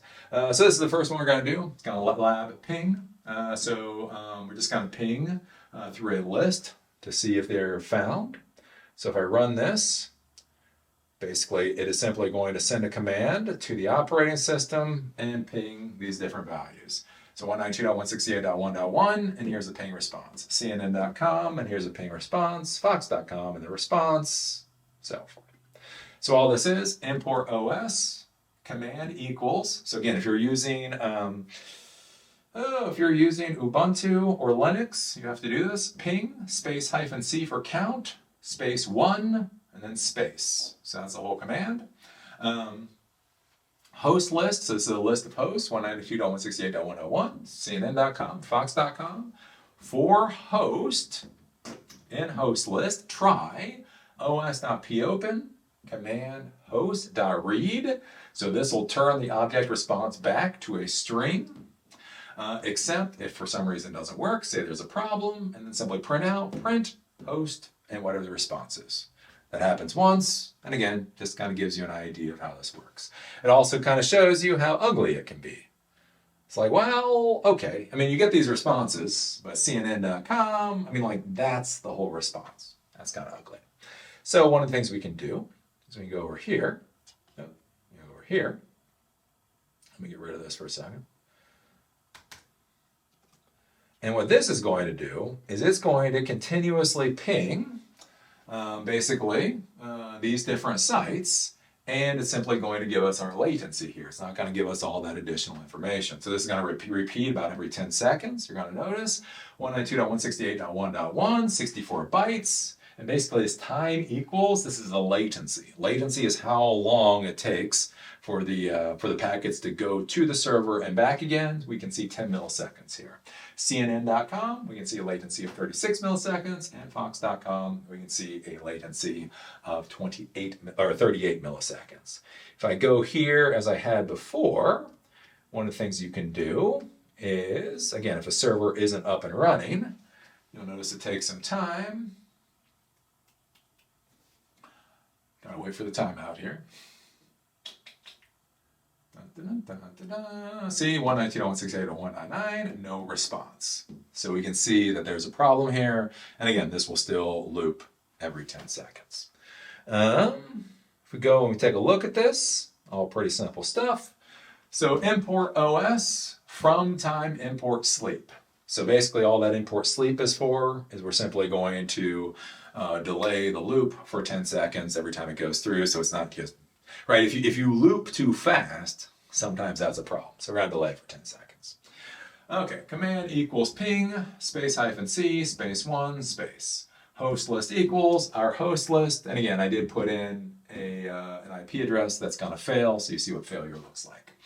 We're then going to do arg equals pipe grep time equals. So what grep is, grep basically, will only show you any lines in a command line response that have this in it. Right? So, okay, so let's see here. Clear ping c1cnn.com. Right? Okay, so we take a look at this, and this is the full response that's coming back. Now, again, one of the things you need to be thinking about as a coder is how to clean this mess up so it's easier to deal with. And again, many times it's a multi-layer thing. And so I'm looking at this, and again, what do I care about? Ping CNN, well, I know that. I've already did that. I don't need to see that. Ping statistics. I mean, if I'm getting a response back, I don't really need to see this. What information here is actually interesting to me? And so I look at it and I go, you know what's actually interesting to me is the latency. How long does it take the response to come back? So what I can do is I can say, okay, what in these lines is specific to these lines? All right, so there's like the equal sign. So let's see if I do that. So if I do this, pipe grep equal. So I only want lines to come back that have an equal in it. So we see I get the latency thing, but then I also get this down here. This is actually also a latency thing, but that gets a little bit wordy. So we look back at this more, and it's like, well, time equals is something that's static. Like this number will change, this will never change. And so what if I do that? What if I do? So grep time equals, look at that. So I send the ping command, and the only line of response that I get back is the one that actually has that latency information in it. And so again, this is where we're talking about the full stack. This is where we talk about the tech stack and how all of these things come together. Many times you can make your life a hell of a lot easier as a coder, is if you actually understand some of these operating system commands, you can clean up the data at the operating system level before you got to deal with it with Python or regex and all that kind of mess. And so that's basically what we're doing here with the grep. We're simply saying only return any line that has time equal in it. So while true, we're going to do os.system clear. So we're going to clear the screen to keep the screen all nice and clean. For host and host list, right? Try response equals popen command. So the command, right? Ping -c1 host, what we're doing, and the arguments dot read. So whatever response comes back, that'll be the value of response. Except, so basically, if for some reason this doesn't work, the response is going to equal problem. If response equals nothing. So one of the interesting things here is sometimes you get a response, but the response value is nothing. Well, that's not useful. So anyway, so we're going to say if the response equals nothing, response equals no response, and then we're going to print the host. So we're going to print whatever that domain name is, /next line, whatever the response is, and then we're going to sleep for 10 seconds. So that's where we go through. We do this. Again, we do 192, we get that. We do CNN, we get that. And then we're going to do 192.168.99, right? So we get no response. So we actually got a response back that was blank, so that's not actually useful. So we're going to just change it to no response, and that's what the answer is going to be. And then it loops every 10 seconds. Holy crap. That was a long class. So, questions. Does anybody have questions before I go out and drink some beer tonight at Asheville Digital Nomads? Digital Nomads is having a party. It's time for me to have some beer. Any questions? That is the class for today. These are the labs. You should be able to work through it. I'm not going to be able to stay for half an hour just because this class has gone on way too damn long to begin with. Any questions?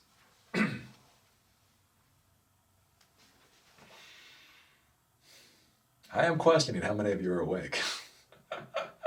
Question, Matthew. Unmute. Yep.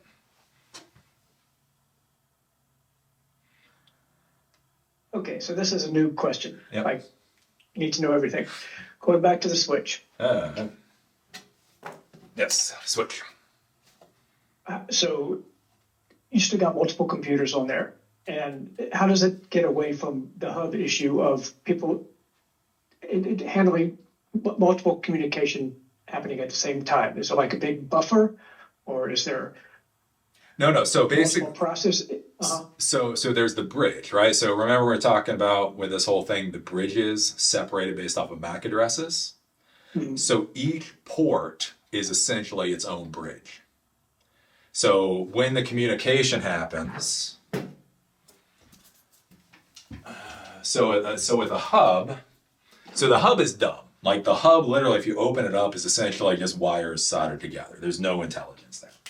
So the hub, any communication goes in, it literally goes out every single port. So with the switch, what happens is you do have intelligence. And again, that's why you have to buy a decent quality switch, because the computing power in there actually matters. And so the switch has that MAC address table. And so when you try to communicate, if it doesn't know where a MAC address is, it will blast out on every port to try to find where the MAC address is. Once it's found what port that MAC address is at, any communication then for that MAC address will automatically, internal to the switch, just be routed to that particular MAC address. So when this computer, if the switch knows these two MAC addresses, when these computers are communicating with each other, essentially internal to it becomes just one communication channel, and then none of the other ports are messed with. Does that make sense? A little bit, yeah. So are there multiple processors, or? Depends on the particular switch that you buy. And again, that's why you talk about like the difference between a $10,000 Cisco switch and a $30 Linksys switch. That's where it's like there's in the switches is something called a backplane, and the backplane is essentially the intelligence or the electronics that powers all of this. And so that's why, like, if you have a home network, you go out to Best Buy, you drop $40 and you buy a switch. Whereas if you have an enterprise network where communication really matters, you drop $10,000 for a Cisco switch. It's basically based off of, again, how reliable do you actually care if it is? You know, how many devices are going to be connected into this thing, that type of deal. Got it. Thank you. Let's see, Isa, what's up?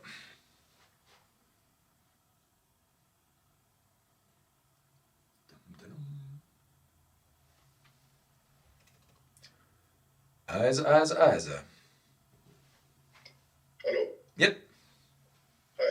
Yes. My question is, when we signed up for this class, are we automatically registered for future classes, or do we have to sign up for the future classes? You have to sign up for future classes. I mean, it's all on Meetup.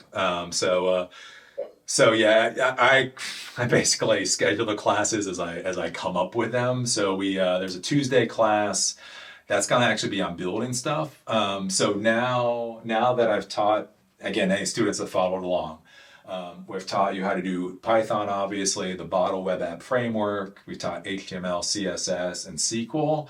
So like on Tuesday, what we're going to do is we're actually going to try to build some useful, basically like network monitoring web apps, so you can start to see where all these things kind of come together.